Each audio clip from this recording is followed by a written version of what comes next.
हे आरोप तुम्हाला मतदान करून उत्तर द्यायचं आहे. जेव्हा इतिहास लिहिला जाईल तर या देशाचं संविधान धोक्यात होतं, शेतकरी धोक्यात होता, बेरोजगार पोट्टे. हे अग्निवीर नावाची स्कीम आणली या चोट्यानं. वयाच्या 19व्या वर्षी आपलं कष्टकरी गोरगरीब रिक्षेवाल्याचं, कामगाराचं, शेतकऱ्याचं पोरग लायब्ररीत बसते आणि सकाळी 4 वाजता उठून आर्मीची तयारी करते. 17 वर्षाच्या बॉन्डवर आपलं पोरग लागत होतं. ह्या चोट्यानं 4 वर्षाची अग्निवीर भरती आणली. 19व्या वर्षी लागण आणि 23व्या वर्षी तुमचं पोरग रिटायर होईल. लग्नाच्या वयात रिटायर करणार आहे हा पंतप्रधान. अनफेअर आहे ना, मग तो सत्यानाश करत. म्हणून हे लक्षात ठेवा. आणि तुमचं पोरग रिटायर झालं, त्याचा बाप पोरगी दाखवली मी का सांगा पोरीच्या बापाला, he is my son, he is a retired ex serviceman. पोरीचा बाप उभा करून का डाट्यात लात मारायला लेखाले ठेवण का तुमची पोरगी तरी द्यांदा रिटायर झालेल्या पोराले. म्हणून ह्या सगळ्या सत्यानाश मोदीनं केलाय. तुम्हाला अजून शिकून असे अच्छे दिन नाही पाहिजे ना. मला आमचे बुरे दिन वापस दे. अरे आमचे बुरे दिन परवडले ना. 67 रुपये पेट्रोल होतं, 52 रुपये लिटर डिझेल होतं, 430चं सिलेंडर होतं, DPची बॅग 538 ची होती. आमचे बुरे दिन आम्हाला दे, तुझे अच्छे दिन पाहिजे. आणि टीव्हीवर येते 1.5 महिना झाला, 1 महिना मन की बात. अबे साले कुछ तो काम की बात कर. येऊन जाऊन मन की बात.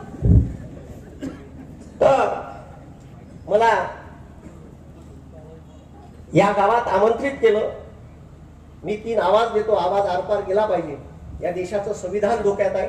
येणाऱ्या 7 तारखेला तुम्ही धैर्यशील मोहिते दादा पटेल यांना जास्तीत जास्त मतानं विजयी करा, एवढंच मी तुम्हाला विनंती करीन. कारण मी UPSC MPSC चे विद्यार्थी महाराष्ट्रात घडवतो. दरवर्षी 400-500 विद्यार्थी माझे लागते. माझे वर्धेला क्लास आहे.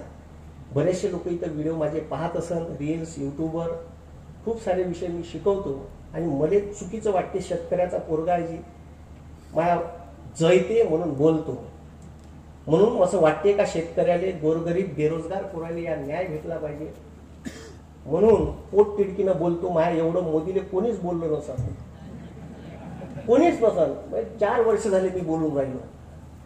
आणि मायावर ईडीची धाड येईन याची वाट पाहून राहिलो मी. का माया घरी जर याला चोट्यानं ईडीची धाड टाकली तर एखादी फाटकी भोगताडवाली चड्डी याले सापडाव. आपल्यापाशी आहेच का ती 10 एकर वावर आहे, गावले किराणा दुकान आहे आणि एक क्लास आहे. म्हणून मी वाट पाहून राहिलो का यानं माझ्या उरावर ईडीची धाड टाकाव. आणि माझ्या घरी जे सापडायला पाहिजे ते त्यांनी सापडाव. म्हणून येणाऱ्या निवडणुकीत तुम्ही योग्य विचार करून मतदान करा, एवढीच अपेक्षा मी तुमच्याकडून ठेवीन. बोला छत्रपती शिवाजी महाराज की जय. छत्रपती शिवाजी महाराज की जय. रामकृष्ण हरी, रामकृष्ण हरी. वाजवा तुतारी. धन्यवाद. पुढे माझी सभा आहे, मी निघतो आणि तुमची रजा घेतो. धन्यवाद. धन्यवाद कराळे सर. यानंतर मी विनंती करतो या कार्यक्रमाचे प्रास्ताविक आदरणीय विश्वनाथ अप्पा भिंगारे आपण या कार्यक्रमाचं प्रास्ताविक सादर करावं.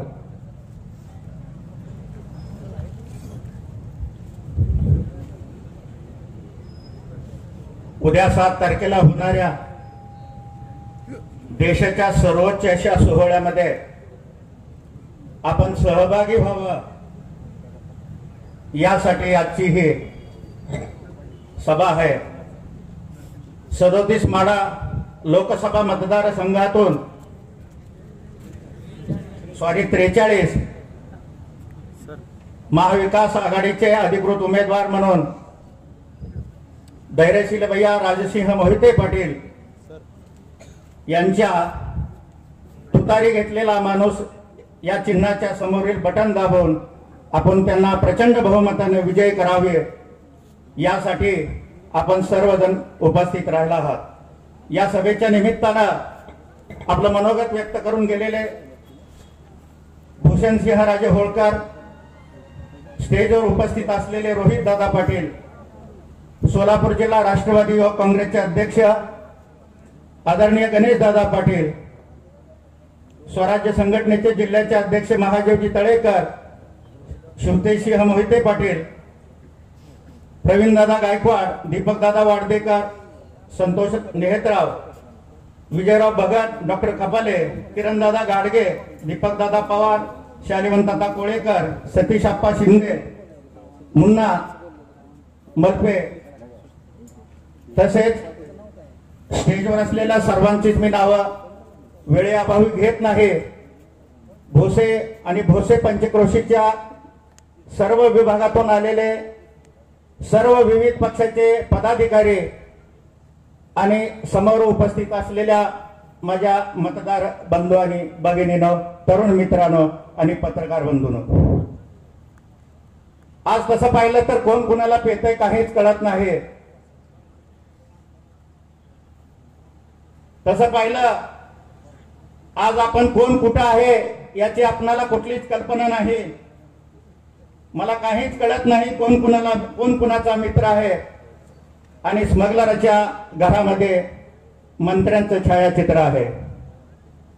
आज आपण बघतोय महाराष्ट्रातला एक नेता सर्वसामान्यांना कशा पद्धतीची दडपशाही करून आपल्या पक्षामध्ये सामील करून घेतो आहे. परंतु गेल्या 10 वर्षामध्ये सत्तेत असताना आपल्यावर जी संकट ओढवली, त्यामध्ये उजनीच्या पाण्याचा प्रश्न असेल,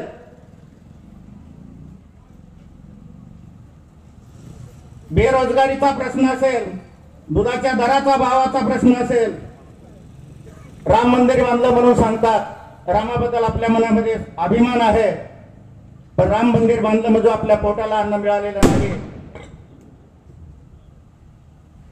ज्यावेळेस आपल्याकडे कांदा उत्पादित होत होता त्यावेळेस कांदा निर्यातीला बंदी होती. ज्यावेळेस आपल्याकडला कांदा संपला त्यावेळेस निर्यात चालू केलेली आहे. तर या शासनाचा निषेध म्हणून उद्या 7 तारखेला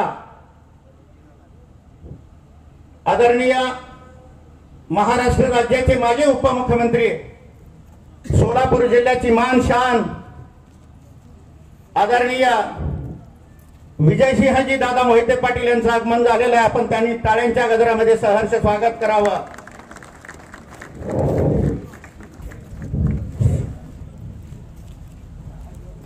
आगतम स्वागतम सुस्वागतम. महाराष्ट्र राज्याचे माजी उपमुख्यमंत्री, सोलापूर जिल्ह्याची अस्मिता माननीय श्री विजयसिंह मोहिते पाटील यांचं या ठिकाणी आगमन झालेलं आहे.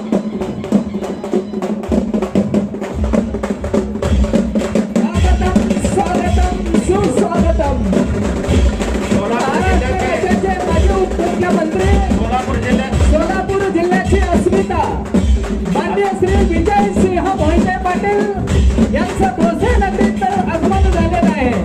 तरी सर्व मंच वतीनं बाबांचं हार्दिक स्वागत, हार्दिक स्वागत.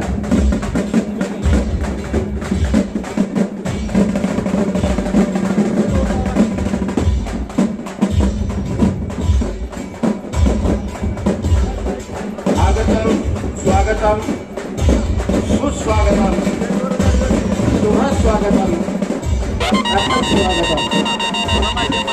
महाराष्ट्र राज्याचे माजी उपमुख्यमंत्री, सोलापूर जिल्ह्याचे अस्मिता विजयसिंह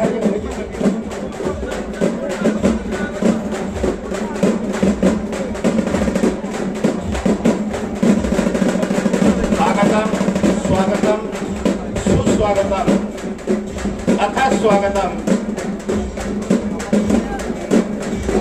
सोलापूर जिल्ह्याच्या शिरपेचातला एक मानाचा तुरा, महाराष्ट्र राज्याचे माजी उपमुख्यमंत्री आदरणीय विजयसिंहजी दादा मोहिते पाटील यांचं स्वागत आपणा सर्वांच्या वतीनं मी करीत आहे.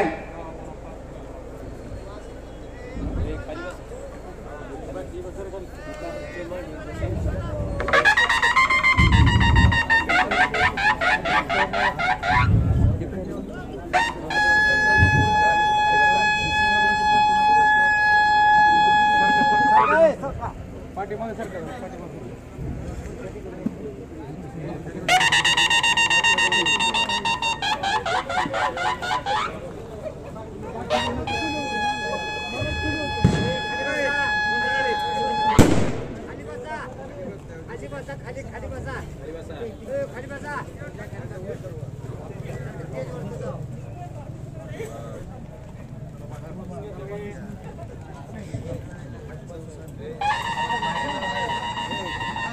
सर्वांचे लाडके नेते आदरणीय दादांचं स्वागत आपण पुन्हा एकदा सर्वांनी टाळ्यांच्या गजरामध्ये करावं.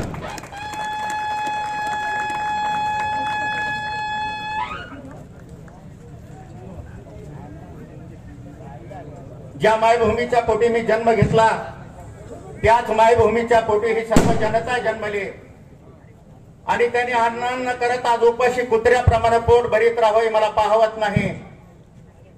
आणि म्हणूनच मी या क्रांती लढ्यामध्ये उडी घेतली असे बाणेदारपणे ब्रिटिशांना उत्तर देणारा तो क्रांतिसिंह वासुदेव बळवंत फडके. आणि आज महाराष्ट्राचा जाणता राजा संकटात असताना पक्ष फुटीनंतर अनेक पळून जात असताना सुद्धा गोरगरिबांच्या उद्धारासाठी सर्वसामान्य शेतकऱ्याच्या कष्टकऱ्यांच्या मोलमजुरांच्या बेरोजगारांच्या हितासाठी एका चांगल्या ठिकाणी होते असताना सुद्धा आदरणीय शरदचंद्रजी पवार यांना मोलाची साथ देण्यासाठी आदरणीय दादांनी जो निर्णय घेतला त्या निर्णयामध्ये आपण सर्वजण सहभागी व्हावं आणि उद्याच्या 7 तारखेला आपण आपलं पवित्र मत धैर्यशील भैया मोहिते पाटील यांच्या तुतारी घेतलेला माणूस या चिन्हाच्या समोर बटन दाबून त्यांना प्रचंड बहुमताने विजय करावं अशा पद्धतीची विनंती मी आपणास करतो आणि माझं प्रास्ताविक संपवतो. या जगामध्ये चालले आहेत रोजवाद, राष्ट्रवाद, सीमावाद, जातीयवाद, वादावर होते वादावाद, पण माझा आहे एकच वाद. धन्यवाद, धन्यवाद, धन्यवाद. धन्यवाद आपा. यानंतर मी विनंती करतो की प्राध्यापक सतीश देशमुख सर्व वक्त्यांना विनंती आहे कृपया आपण 2च मिनिटात आपलं मनोगत व्यक्त करायचं आहे. या ठिकाणी धैर्यशील भैयांच्या प्रचारासाठी उपस्थित असलेले आपल्या सर्वांचे लाडके नेते महाराष्ट्र राज्याचे माजी उपमुख्यमंत्री आदरणीय विजयदादा, आपण व्यासपीठावरील सर्वच मंडळी, मी आपला फार वेळ घेणार नाही, परंतु संपूर्ण सोलापूर जिल्ह्याची एक इच्छा होती की आदरणीय दादांनी आणि पवार साहेबांनी एकत्रित यावं. ज्या वेळेला पवार साहेब आपल्या सोलापूर जिल्ह्याच्या दौऱ्यावर आले होते पाठीमागं आणि त्यावेळेला दादांची त्यांची भेट झाली. आपण सर्वांनी ती भेट वर्तमानपत्रातून पाहिली, पण दादासाहेब मी त्या भेटीवर कविता लिहिली. ती साधी सुधी भेट नव्हती, ती गळा भेटच होती. माध्यमांमुळे एकमेकांच्या गळ्यात पडता आलं नाही हीच एक मर्यादा होती, नाहीतर ती गळा भेटच होती. ही भेट महाराष्ट्राला ऊर्जा देणारी होती, भविष्यातल्या विकासाची नांदी होती, अंतरीचा दुरावा दूर करणारी होती. ती साधी सुधी भेट नव्हती, ती गळा भेटच होती. ही भेट महाराष्ट्राला ऊर्जा देणारी होती, भविष्यातल्या विकासाची नांदी होती, अंतरीचा दुरावा दूर करणारी होती. ती साधी सुधी भेट नव्हती, ती गळा भेटच होती. 2 उसळलेल्या सागरांची वैचारिक स्थिरता त्या 2 हातात होती. कुचक्या विचारांना ती मूठ माती होती. 2 मनांचा संगम काय असतो याची ती प्रचिती होती. ती साधी सुधी भेट नव्हती, ती गळा भेटच होती. बोलता न आलेल्या गोष्टींसाठी नजरेची इशारत काफी होती. शब्द सुद्धा न करता बरंच काही बोलता येतं. भावनांची वाट मोकळी होते याची जाणीव फक्त त्या दोघांनाच होती. ती साधी सुधी भेट नव्हती, ती गळा भेटच होती. ही भेट जशी ऐतिहासिक होती तशीच ती भावी पिढीसाठी आदर्श होती. नातं कसं जपावं आणि आयुष्यभर कसं टिकवावं याचा ती वस्तुपाठच होती. ती साधी सुधी भेट नव्हती, ती गळा भेटच होती, ती गळा भेटच होती. तर आदरणीय विजयदादांनी आणि पवार साहेबांनी एकत्रित यावं हे संपूर्ण जिल्ह्याची इच्छा होती आणि तेच आता आपण सर्वजण बघतो आहोत. तुमच्या मनातली ती इच्छा पूर्ण झालेली आहे. पुन्हा एकदा दादा आणि पवार साहेब ह्या महाराष्ट्र राज्याचा गाडा हाकतील आणि आपल्या सर्वांच्या मनातली इच्छा पूर्ण होईल एवढंच मी या निमित्तानं सांगतो. आणि फक्त एकच सांगतो की भाजपवाले कसे आहेत. आता ह्या भाजपवाल्यांवर सुद्धा एक कविता आहे, प्राध्यापक सुरेश शिंदे सरांची कविता आहे की ते पाण्याला आग लावतील, आगीचं आईस्क्रीम करतील, धरण बाटलीत वरून विकू म्हणतील, सूर्याचं सिलेंडर करतील, तरी आपण होय म्हणतो, सालोसाल जय म्हणतो. आपण म्हणजे त्यांच्या मतांची सोय, झेंडे नाचवणाऱ्या हातांची सोय. ते रस चोखून घेतील, आपण फेकून दिलेली कोय. कोयीतून पुन्हा उगवतील झाडे, जनगणनेचे बदलतील आकडे. हेरिनिंग्स डिजिटल पोस्टर सांभाळणारी लाकडे म्हणजे आपण. ते असले कलंदर मातीचेही सोने करतील, शेज मधून शेजेवर लक्ष्मीला राजी करतील, नकली पासपोर्ट मधून कबूतर बाजी सुद्धा करतील. त्यांना चांगलं माहित आहे माणसाला जात असते, जात गेली तर मत जाते, सत्तेतली पद जाते. जाती टिकल्या पाहिजेत, पोळ्या पिकल्या पाहिजेत, म्हणून ते जाती जाती मधून जाळ रेषा आखून देतात, मेंदूत खिळा ठोकून देतात, वर सामाजिक न्याय घोकून घेतात. आपण म्हणजे दंगलीतले दगड, दर दंगल मेलेल्या आकड्यांचे ओव्हरेज म्हणजे आपण. असे कसे आपण फोलकटपणालाच फसलो, तन शाबूत ठेवून धान खुपसून बसलो. अरे माती बरोबर आता मेंदूही नांगरूया, मनातल्या वावरात नवा भारत पेरूया, नवा भारत पेरूया. उद्याच्या 7 तारखेला आपण धैर्यशील बायांच्या माध्यमातून नवा भारत पेरावा एवढीच आपल्याला विनंती करतो. आणि जाता जाता एवढंच सांगतो, बुझ गई तो क्या हुआ, क्षमा फिर भी चल सकती है, कश्ती तूफान से टकरा कर गुजर सकती है, मायूस न होने देना यार अपने इरादों को, ये तकदीर तो पल भर में बदल सकती है, ये तकदीर तो पल भर में बदल सकती है. धन्यवाद. यानंतर सोलापूर जिल्ह्याचे, महाराष्ट्र राज्याचे माजी उपमुख्यमंत्री, सोलापूर जिल्ह्याची अस्मिता आदरणीय विजय दादा यांचा सत्कार गणेश दादा पाटील, जिल्हाध्यक्ष राष्ट्रवादी काँग्रेस, तसेच प्राध्यापक महादेव तळेकर सर, जिल्हाध्यक्ष स्वराज्य, या दोघांच्या हस्ते आदरणीय दादांचा सत्कार संपन्न होत आहे.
महाराष्ट्र राज्याचे माजी उपमुख्यमंत्री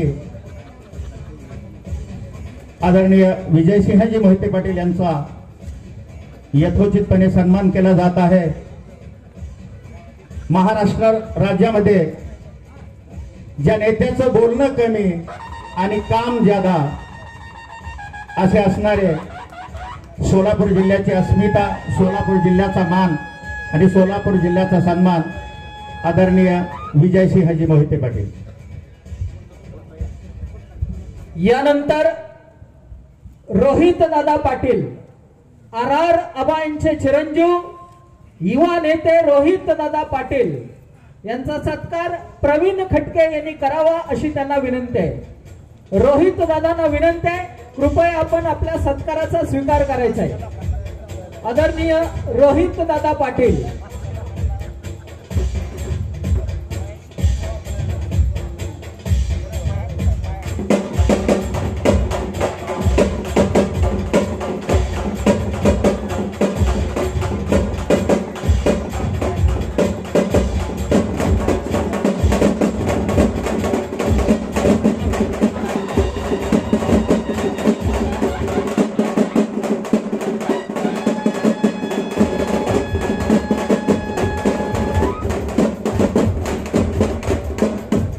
यानंतर संभाजी ब्रिगेडचे प्रदेशाध्यक्ष आदरणीय प्रवीण दादा गायकवाड यांचा सत्कार महादेव जमदाडे आणि जिल्हा कार्याध्यक्ष राष्ट्रवादी ओबीसी सेलचे कृष्णांत माळी या दोघांच्या शुभ हस्ते सत्कार संपन्न होत आहे. महादेव जमदाडे, कृष्णांत माळी. आदरणीय प्रवीण दादा गायकवाड.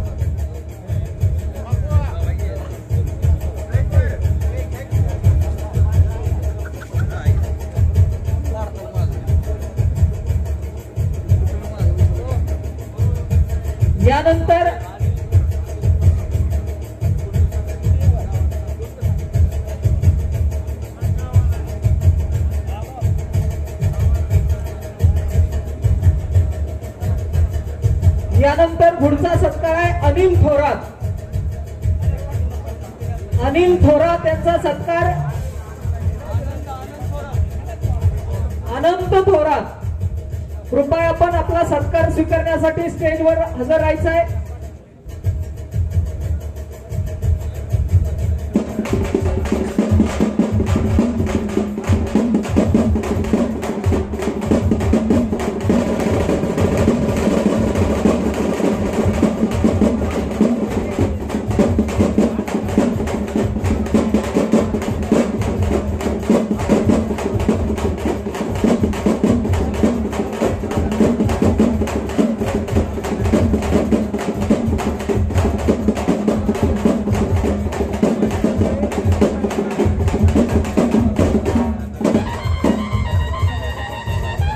धन्यवाद.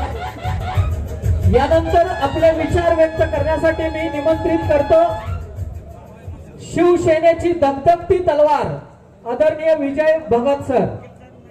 सर्व वक्त्यांना विनंती आहे, वेळेचं बंधन असल्यामुळे कृपया 5 मिनिटांमध्ये आपलं मनोगत व्यक्त करायचं आहे. आदरणीय विजय भगत सर.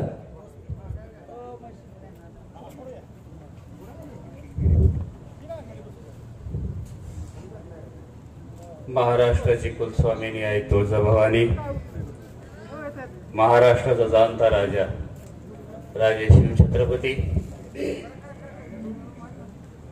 शिक्षणाची गंगा गोरगरिबांच्या दारात जावी आणि तिच्या दारातले उमरे लक्ष्मीने पुजावे ही संकल्पना ज्या 2 दाम्पत्यांनी राबवली ती सावित्रीबाई फुले, महात्मा फुले.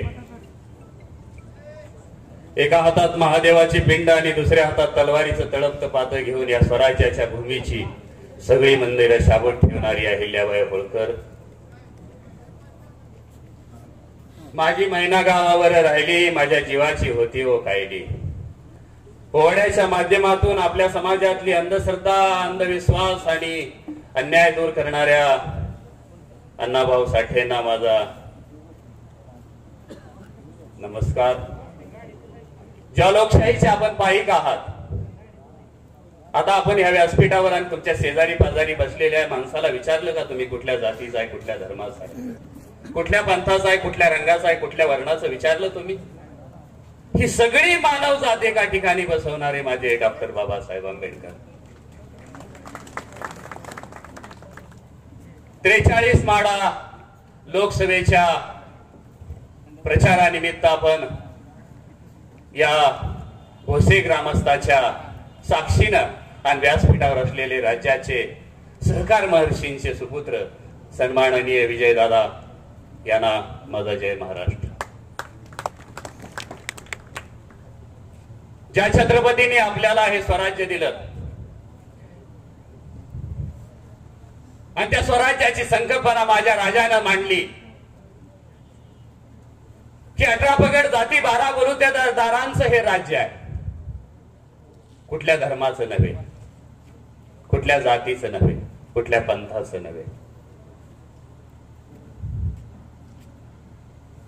लोकशाहीची परंपरा ज्या डॉक्टर बाबासाहेबांनी निर्माण केली, ज्या घटनेची पाया, या घटनेचा पाया छत्रपतीचं शासन आहे मित्रांनो.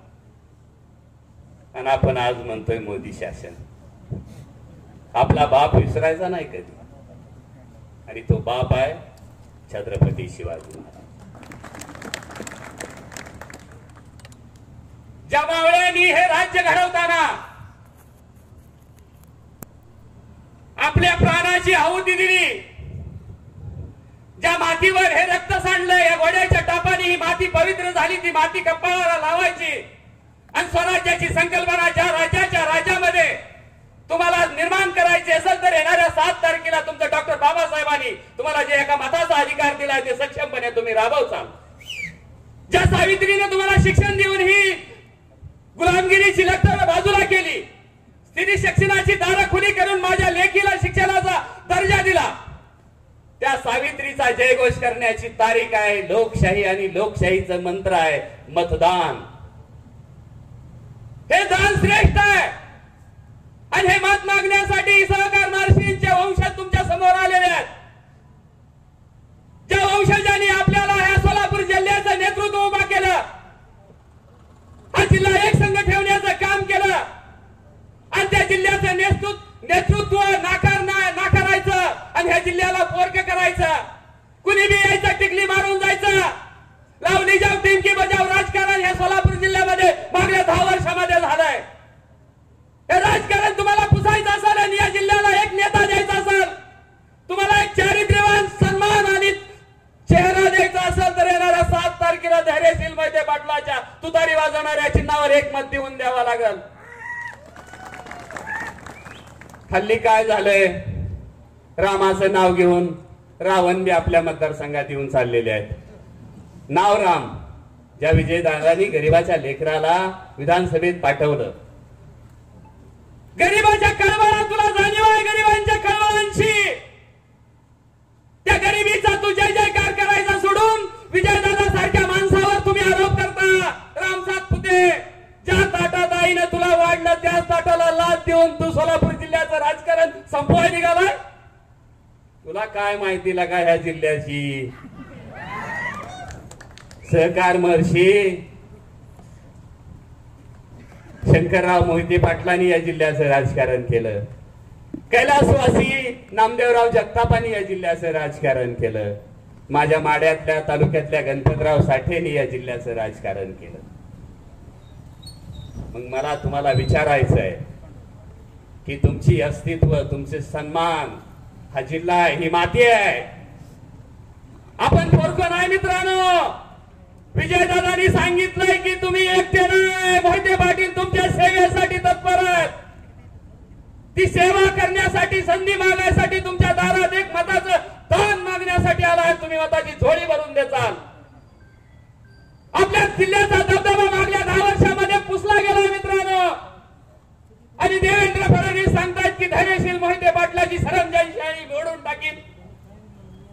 देवेंद्रजी, मला तुम्हाला विचारायचंय की रामाचं नाव घेऊन का मारल्या का जालन्यामधल्या महिला माझ्या? का मराठा माणसाला आरक्षण मागण्याचा अधिकार नाही का? डॉक्टर बाबासाहेबांनी सगळ्याला घटनेचा अधिकार दिलाय. तुम्ही राज्याचे गृहमंत्री आहे आणि गृहमंत्री असताना जालियनवाला बाग हत्याकांड जसा अमृतसर मध्ये घडवला इंग्रजांनी, तसा जालन्यामध्ये जालियनवाला बाग लाट्यांचा आवाज येतोय. देवेंद्रजी, ही तुमची सरंजामशाही मोडण्यासाठी सोलापूर जिल्हा तुमच्या पाठीमाग, मोहिते पाटलाच्या पाठीमाग खंबीरपणे उभा आहे. तुम्हाला ही महाभारतात गेले नेऊन चाललेत. महाभारतात तुम्हाला माहित आहे कृष्णाचा जन्म होण्याच्या अगोदर कृष्ण जेलमध्ये होता. त्याला बेड्या टाकल्या आणि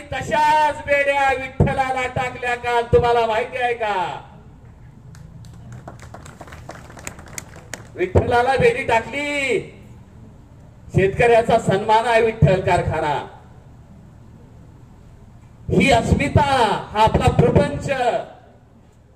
ज्या ऊसाचं राजकारण या जिल्ह्याला शिकवलं, या जिल्ह्यात सहकार महर्षींनी सहकार उभा करून तुम्हाला आम्हाला हाताला काम दिलं. तुमच्या घामाला दाम द्यायचं काम कोणी केलं असेल तर राज्याच्या लोहपुरुषांनी केलं. आणि राज्याचे महाराष्ट्राचे लोहपुरुष कोण आहेत तर शरद पवार. त्या शरद पवार, शरदचंद्रजी पवारांनी तुम्हाला राजकारण शिकवलं. आणि विठ्ठल सहकारीला तुम्ही काल बेड्या टाकल्या. करमाळ्यात सभेत माजी साहेबांच्या समोर सभा चालू असताना अभिजित आबा उठून गेले. मला वाईट वाटलं मित्रांनो, राजकारण सुडाचं कोण करतंय आणि कुणाची सरंजामशाही चालू आहे. फडणवीस साहेब, तुम्ही बेड्या टाकल्या विठ्ठल कारखान्याला का तर तुम्ही मताचा जोगवा मागू नका, लोकांच्या दारात जाऊ नका, लोकांना जागा करू नका. ही झोपलेली माणसं आहेत, ही झोपीच राहू द्या. पण फडणवीस साहेब, तुम्हाला माहित नाही छत्रपतीचं रक्त वाहणारा हा सोलापूर जिल्हा आहे. इथं क्रांतीची भूमी आहे. मी कमलाकर सुमंतांच्या गावातला पिंपळकुंट्यातला सोलापूर जिल्ह्याच्या कानाकोपऱ्यात शिवसेनेचा झेंडा फडकवणाऱ्या सूर्यकांत भगतचा मुलगा आहे मित्रांनो. त्याने 80 ते 90 साली 1980 ते 90 या सोलापूर जिल्ह्याच्या कानाकोपऱ्यामध्ये भगवा झेंडा शिवसेनेचा फडकवला. आणि कुणाची सरंजामशाही चालू आहे. ही भगवी पताका तुम्ही खाली उतरवू नका. हा सन्मान आहे तुमचा स्वराज्याचा. सगळ्या जाती धर्माला घेऊन माझा राजा लढला, तिथल्या मातीसाठी लढला, मतासाठी नाही लढला. फडणवीस, मला तुम्हाला सांगायचंय घोषाच्या ग्रामस्थांना की येणारी निवडणूक तुमच्या अस्तित्वाची आहे, सोलापूर जिल्ह्याच्या सन्मानाची आहे. आणि तिकडून येत आहे भिक्षा मिळतंय म्हणून तुम्हाला सांगतोय की शेतकरी आहे तुम्ही, रान तापलंय, मशागत रानाची चांगली झाली आहे. मग टिपणीवर शेतकऱ्यांनी चांगल्या बियाण्यात, चांगल्या चाड्यावर चांगल्या बियाण्याची मूठ धरा. कानी कवळी जलमती, ती कानी कवळी तुम्हाला फलटणला माघारी पाठवावी लागेल. आणि येणाऱ्या 7 तारखेला सगळ्यांना बोलायचंय. त्याच्यामुळे येणाऱ्या 7 तारखेला तुमचं अनमोल मत या स्वराज्याच्या भूमीसाठी, या महाराष्ट्राच्या लढवय्यासाठी 84 वर्षाचा योद्धा तुमच्याकडे मताचं दान मागतोय. आणि तुम्हाला सोबत मागतोय की येणारे हे वादळ, कौरवांचं वादळ तुम्हाला कृष्ण म्हणून निश्चितच या येणाऱ्या लोकशाहीच्या रथावर, तुम्ही लोकशाहीच्या रथावर आहे, कृष्ण आहे तुम्ही. आणि लोकशाहीचा रथ तुमच्या मताला द्या. आणि ते मत त्या रथावर अर्जुन म्हणून तुम्ही धैर्यशील मोहिते पाटलाला एक मत देचाल. आणि या सोलापूर जिल्ह्याची सेवा करण्याची संधी मोहिते पाटला घराण्याला देचाल. एवढीच या भोसे ग्रामस्थांना विनंती, अपेक्षा आणि धन्यवाद. जय हिंद. धन्यवाद भगत साहेब. यानंतर मी विनंती करतो किरण गाडगे. सर्व वक्त्यांना विनंती आहे, कृपया आपल्याला वेळेचं बंधन असल्यामुळं आपलं 2च मिनिटात मनोगत व्यक्त करायचं आहे. आदरणीय किरण दादा गाडगे. देशामध्ये लोकशाही टिकवण्यासाठी आपल्याला परिवर्तन करणं अत्यंत गरजेचं आहे. हुकुमशाहीला गाडण्यासाठी जास्तीत जास्त मतदान येईल त्या आपल्याला 7 तारखेला तुतारी घेतलेला माणूस 2 नंबरचं चिन्ह याला आपल्याला जास्तीत जास्त मतदान करायचं आहे. या राज्यामध्ये भ्रष्टाचाराच्या पैशाच्या माध्यमातून सत्ता परिवर्तन होताना आपण बघितलेलं आहे. सत्तेचा माज आल्यानंतर शांततेत आंदोलन करणाऱ्याला गोळ्या घालताना आपण बघितलेला आहे. काठीचा हल्ला करून थांबले नाहीत तर खोटे गुन्हे दाखल केले. शांततेत आरक्षणाची मागणी का करता म्हणून त्यांच्यावर SIT चौकशी लावली. आणि ह्या आंदोलनाला मदत करणाऱ्या लोकांना ईडी मागे लावली. अशा लोकांना आपण मतदान करणार का? या देशामध्ये लोकशाही आहे. प्रत्येक प्रत्येकाला प्रत्येकाचा अधिकार आणि हक्क मागण्याचा अधिकार आहे. असं असताना सुद्धा अंतरावली सराटी येथे मराठा बांधव मनोज जरांगे पाटील यांच्या नेतृत्वाखाली आंदोलन करत असताना तिथल्या लोकांना गोळ्या घालून सुद्धा या राज्याचे DCM आणि गृहमंत्री शांत बसले नाहीत, तर त्याच्याही पुढे जाऊन वेगवेगळे खोटे गुन्हे दाखल केले. अशा लोकांना पाडण्याचं काम करा म्हणून मनोज जरांगे पाटलांनी सांगितलेलं आहे. हे आपण सगळ्यांनी लक्षात ठेवावं. आज देशामध्ये बेरोजगारी वाढलेली आहे. शेतीच्या अनेक समस्या आहेत. शेतमालाला भाव मिळत नाही. महागाईचा भस्मासुर आज नरेंद्र मोदी झालेला आहे. आज गॅसची किंमत घ्या, पेट्रोल डिझेलची किंमत घ्या, खताची किंमत घ्या, कुठल्याही वस्तू घ्या, प्रत्येक ठिकाणी महागाई वाढलेली आहे. याला कारण नरेंद्र मोदी यांनी GST आणलेला आहे. तो GST अदानी अंबानी जेवढा भरतो तेवढा सर्वसामान्य शेतकरी, सर्वसामान्य नागरिक भरतोय. कुठलाही व्यापारी, कुठलाही उद्योजक हा GST भरत नाही. GST कोण भरत असेल तर सर्वसामान्य नागरिक भरतात. या GSTला विरोध म्हणून आपल्याला परिवर्तन करायचं आहे. या देशामध्ये हिंदू मुस्लिम वाद निर्माण करतात, रामाचं भांडवल करतात. अरे मित्र, आम्ही राम आता नाही, युगायुगापासून आम्ही आमचं एकमेकाला जर समजा गाठ पडल्यानंतर राम राम म्हणतो आणि भाजपवाली जय श्रीराम म्हणतात. पण राम तुम्ही आम्हाला शिकवू नका. तुम्ही आमच्यापासून राम नेलेला आहे आणि तुम्ही आमच्यापासून राम शिकलेला आहे. त्यामुळे जातीवादाचं आणि धर्मवादाचं इथं आता तुमचं भांडवल चालणार नाही.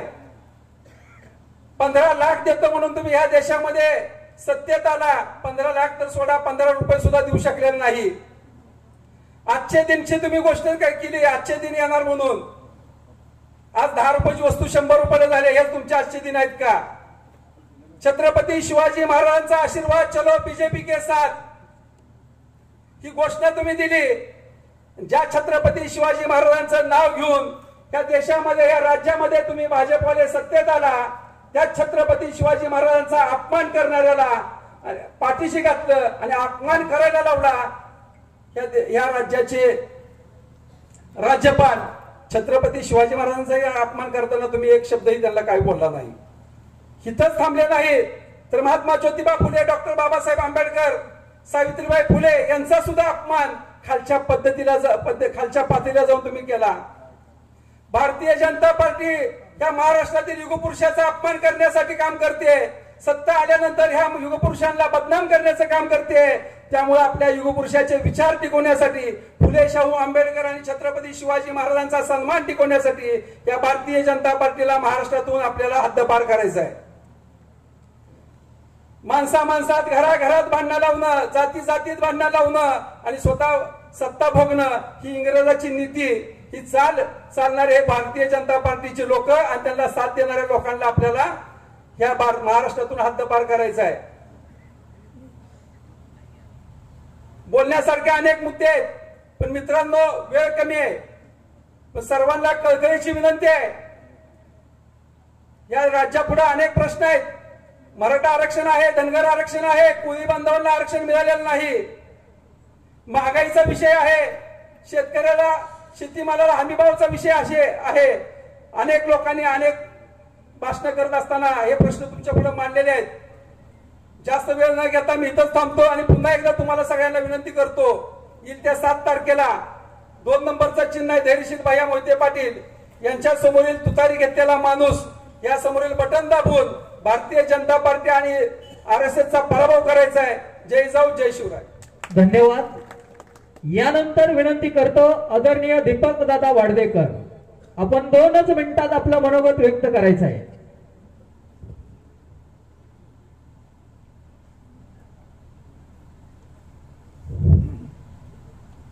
माढा लोकसभेच्या निवडणुकीच्या निमित्तानं आजच्या या प्रचार सभेचे मुख्य आकर्षण आपणा सर्वांचे नेते, सोलापूर जिल्ह्याची अस्मिता आदरणीय विजयसिंहजी मोहिते पाटील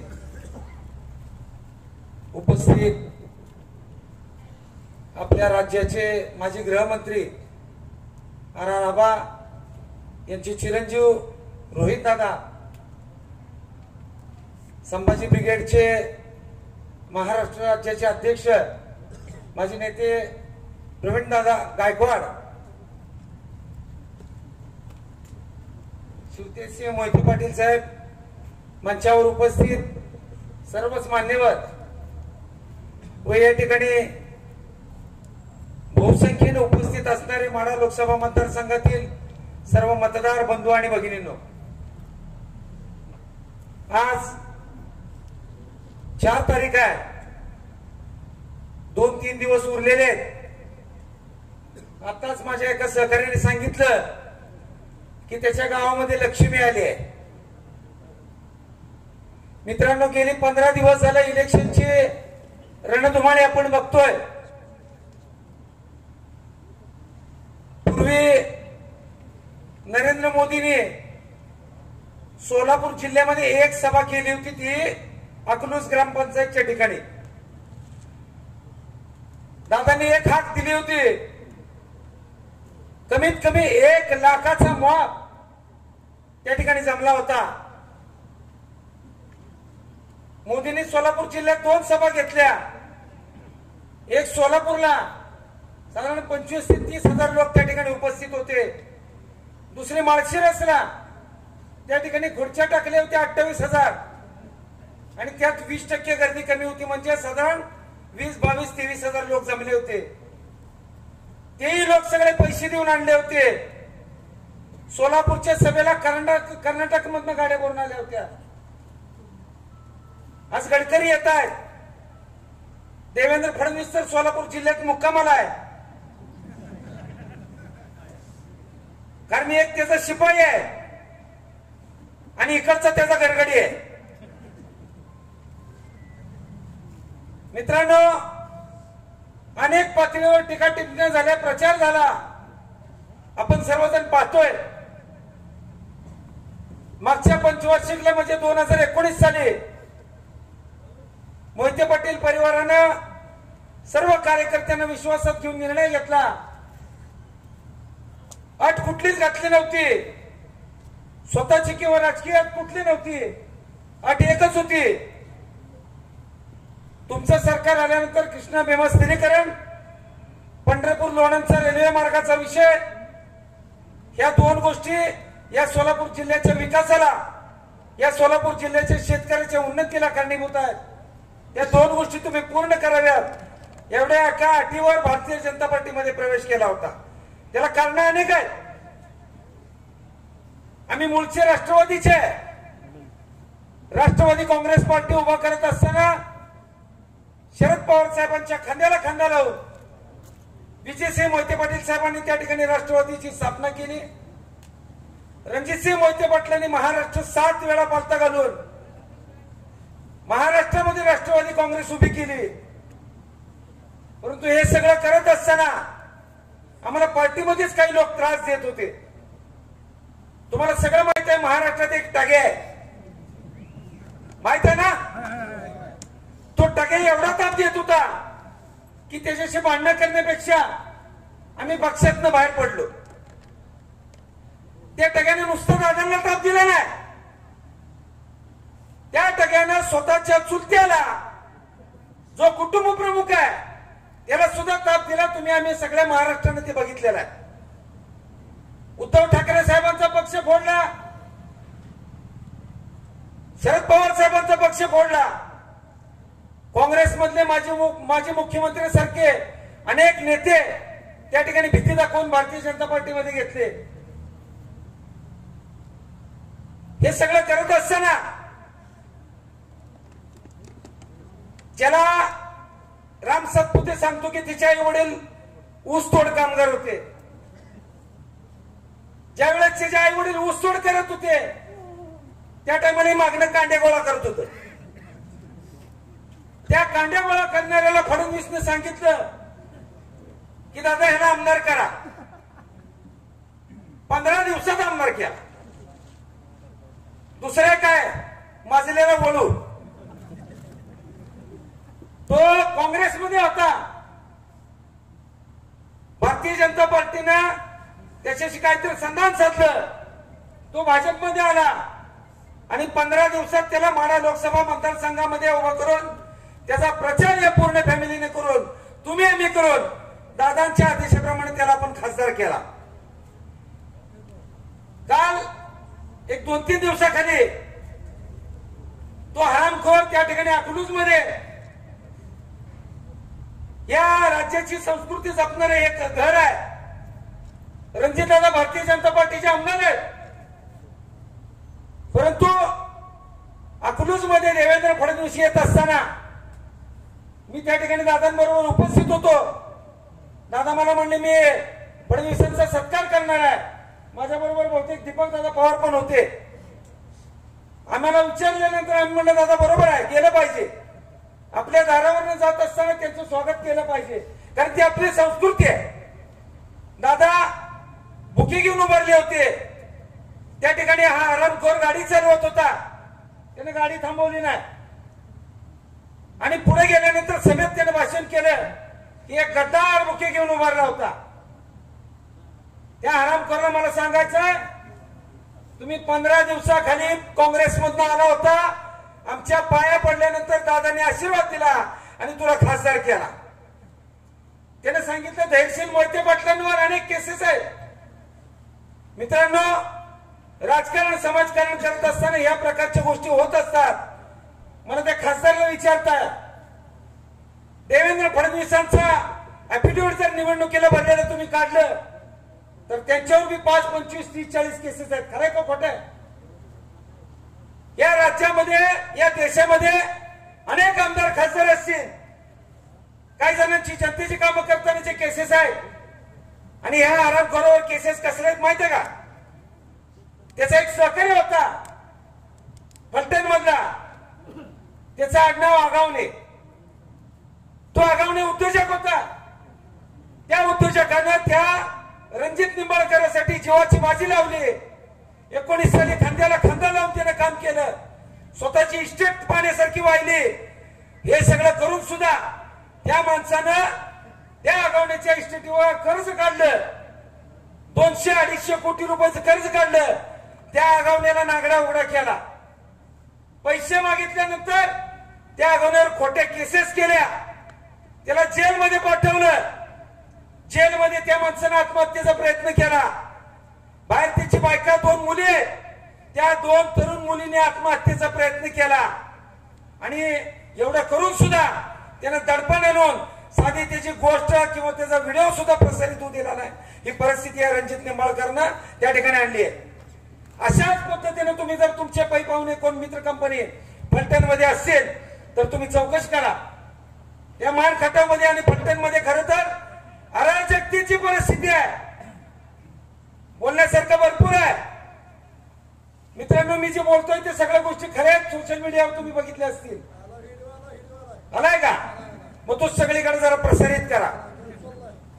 स्वतःच ठेवायचं जागून आणि आमचं बघायचं वाकून, अशा परिस्थितीत हे सर्व लोक वागतायत. आज प्रचार करत असताना तुम्हाला अनेक गोष्टी सांगितल्या गेल्या. आजचे दिन सांगितले गेले, राम मंदिर सांगितलं, 370 कलम सांगितलं, चकाचक झालेले हायवे सांगितले, पाकिस्तान आमच्या पंतप्रधानांना भेटो असं सांगितलं, चीन आमच्या पंतप्रधानांना भेटो असं सांगितलं, अमेरिकेचा राष्ट्राध्यक्ष जो बायडन मोदींना बॉस म्हणतो आणि मिठी मारतो असं सांगितलं. मित्रांनो, येणे तुमचं आमचं पोट भरणार आहे का? आज कांद्याच्या भावाची परिस्थिती जर बघितली, दुधाच्या दराची परिस्थिती जर बघितली, आपल्या हिंदू मुस्लिम मध्ये जे भांडण लावायचा प्रयत्न आहे, 400 पार करून जो घटना बदलायचा प्रयत्न आहे, या सगळ्या गोष्टींना जर आळा घालायचा असेल तर उद्याच्या 7 तारखेला 3 मशीन तुमच्या समोर असणार आहेत. त्यातल्या पहिल्या डावीकडच्या पहिल्या मशीनवर 2 नंबरला नाव आहे धैर्यशील राजसिंह मोहिते पाटील. त्यांच्या समोरचं बटन तुम्हाला दाबायचं आहे. त्यांचं चिन्ह आहे तुतारी वाजवणारा माणूस. भैयांना प्रचंड बहुमताने विजयी करत असतानाच आपले या तालुक्याचे आमदार, खरं तर वेळ कमी आहे पण मला एक 2 मिनिट सांगायचे, कारण रोहित दादा या ठिकाणी उपस्थित आहेत. 1995 साली बबनदादा अपक्ष उभारले. अपक्ष उभारल्यानंतर त्याच्या अगोदर त्यांनी दादांच्या पाया पडून गेले होते. त्या ठिकाणी काँग्रेसचे उमेदवार होते विनायक बापू. विनायक बापूंचा प्रचार करायला त्या ठिकाणी शरदचंद्र पवार साहेब आले होते. पवार साहेब आल्यानंतर दादा त्यांच्या बरोबर होते आणि त्या ठिकाणी बबनदादांनी विनंती केल्यामुळं विजयदादांनी त्या ठिकाणी स्टेजच्या मागणी गाडी काढली आणि विजयदादा अकलूजला निघून गेले. मला बबनदादाला विचारायचं आहे, जर त्या ठिकाणी विजयसिंह मोहिते पाटलांनी ती सभा केली असती तर तुम्ही त्या ठिकाणी आमदार झाला असता का? दादा बरोबर आहे का ही गोष्ट? दुसरी गोष्ट 2014 साली 95 ते 9 भरपूर माया या लोकांनी मिळवली. बऱ्याच गोष्टी मी 2 तास बोलू शकतोय, परंतु 2009 साली हे सगळं पुनर्गठन झालं. जिल्ह्यात सगळे आरक्षण पडली. माळशिरसला एससीचं आरक्षण पडलं. तशाच पद्धतीनं अनेक ठिकाणी होत असताना विजयदादांना इलेक्शनला राजकारणासाठी उभारायचं हे कायमच आहे, पण दादांना उभारण्यासाठी मतदारसंघ नव्हता. त्या ठिकाणी पेच निर्माण झाला. सगळ्या गोष्टी घडत त्या ठिकाणी सुधाकर पंत परिचारकांना दादांनी सांगितलं होतं की मी माड्यामध्ये उभारणार आहे, तुम्ही माघार घ्यायची नाही. हे सगळं करताना त्या ठिकाणी मोठे साहेब म्हणजे शरदचंद्रजी पवार साहेब होते, माझ्या मते आर पाटील साहेब होते, बबन दादा होते, मोठे दादा होते आणि अजून एक 2-3 नेते मंडळी उपस्थित होती. शेवट लईच लागल्यानंतर बबन दादांनी हात जोडले आणि दादांना सांगितलं की दादा मला एकदा आशीर्वाद द्या, फक्त 6 महिन्यासाठी मला आमदार होऊ द्या, फक्त 6 महिन्यासाठी मला आमदार होऊ द्या. 6 महिन्यानंतर मी राजीनामा देतो आणि त्या ठिकाणी पुन्हा निवडणूक लावा आणि दादा तुम्ही उभं राहा. दादांनी सांगितलं 6 महिने नाही 5 वर्ष. 5 वर्ष बबन दादा तुम्ही आमदार व्हा, माझी काय हरकत नाही. आणि दादा त्या ठिकाणी पंढरपूरमध्ये उभारले. दादा खरंय का खोट आहे? या गोष्टी मित्रांनो खरे आहेत. मला एक गोष्ट का आठवली तर आराराबांचे सुपुत्र या ठिकाणी आपल्या बरोबर आहेत. सांगण्यासारखं बरंच आहे, बोलण्यासारखं बरंच आहे. सगळ्या गोष्टी आम्हाला माहित आहेत. मित्रांनो तुम्हाला 1-2 मिनिटांमध्ये एक विनंती करायची आहे. मी मगाशी सांगितले की लक्ष्मी सगळीकडे यायला लागली आहे.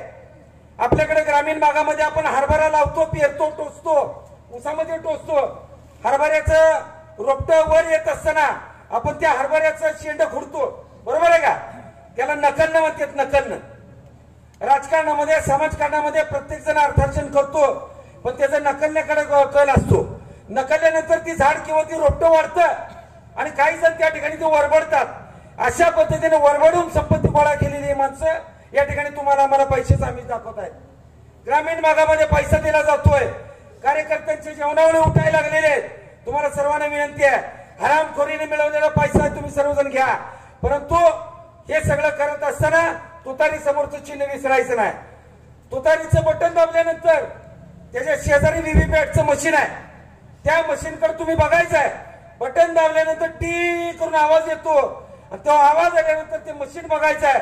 आपण तुतारीचं बटन दाबलंय, तिथं चिठ्ठी तुतारीची दिसतीये का ही सगळ्यांनी जाणीवपूर्वक बघायचं आहे. ती जर दिसत नसेल तर त्या ठिकाणी जो अधिकारी आहे त्याला ती कंप्लेंट करून आपण त्यांच्याकडे ती मतदान थांबवण्यासाठी प्रयत्न करायचे आहेत.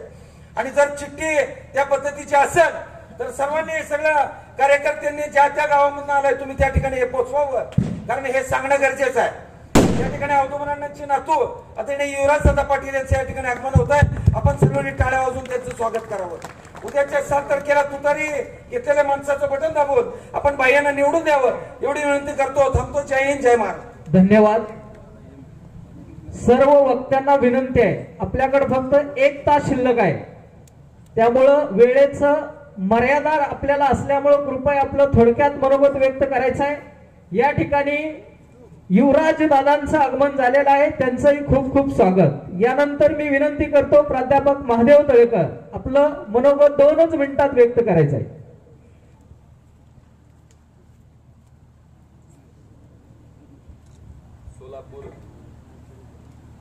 सोलापूर जिल्ह्याची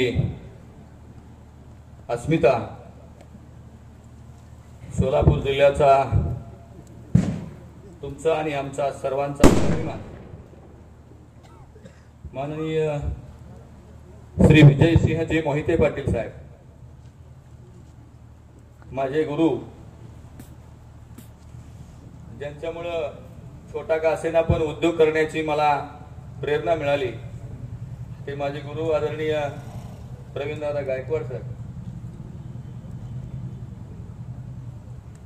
आदरणीय समाजसेवेचा वारसा महाराष्ट्रभर गाजवणारे आदरणीय RR पाटील साहेब यांचे चिरंजीव रोहित दादा,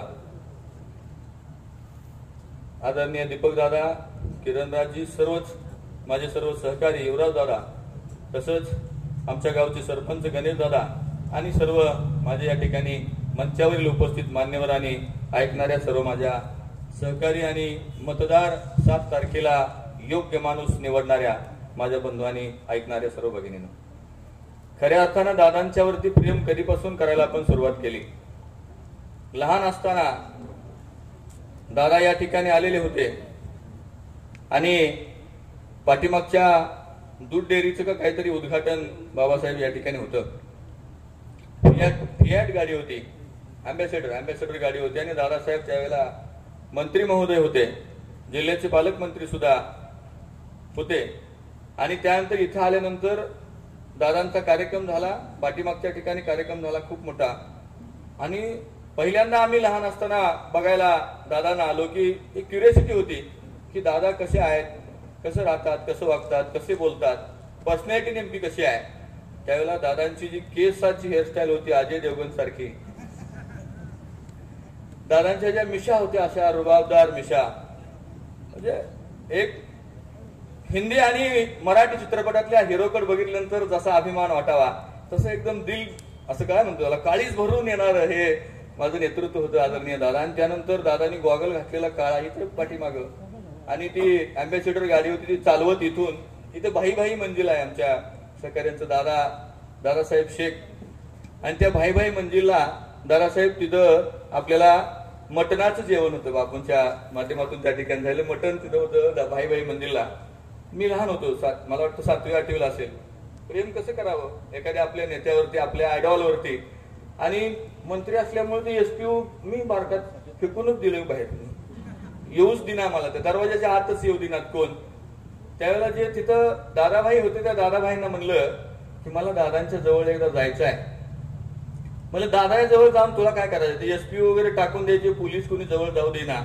दादाभाईंना म्हणलं इकडल्या दरवाज्यात नाही, मला मागच्या दरवाज्यात ना आणा. मला तुला करायचं आहे काय तिथं जाऊन, काहीच नाही मला करायचं. म्हणलं मला दादांना एक मटणाचा पीस वाढायचा आहे, मला दुसरं काहीच करायचं नाही. म्हणजे कोणत्या गोष्टीवरती आपण आपल्या नेत्यावरती प्रेम करतो, त्यांचा असलेला तो रुबाब, त्यांचा असलेला तो खानदानीपणा, त्यांच्या कामामध्ये असलेला वचक.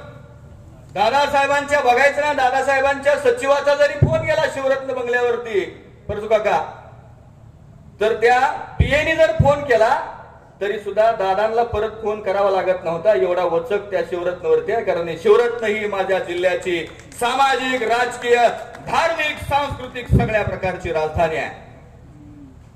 एवढा मोठा वचक माझ्या दादांमध्ये होता. दादासाहेब पाठीमागच्या काही दिवसापूर्वी दारूबंदीसाठी आम्ही आंदोलन या ठिकाणी केले होतं. आम्ही तो अर्ज घेऊन इकडं एसपी साहेबांकडे आम्ही गेलो, आयजी साहेबांना एक अर्ज एसपी साहेबांकडे गेलो. त्यावेळेला आम्ही आता खासदार साहेब आपले म्हणल्यानंतर त्यांना आपण सांगायला पाहिजे ना, ज्यासाठी आम्ही काम केलं, ज्यांच्यासाठी दादासाहेब आम्ही तुमचं ऐकून त्या माणसासाठी रात्रंदिवस आम्ही प्रचार केला. इकडं बटन सुद्धा दाबू वाटत नव्हतं त्या कमळाचं, पण आम्ही तुमचा चेहरा बघून ते बटन दाबलं.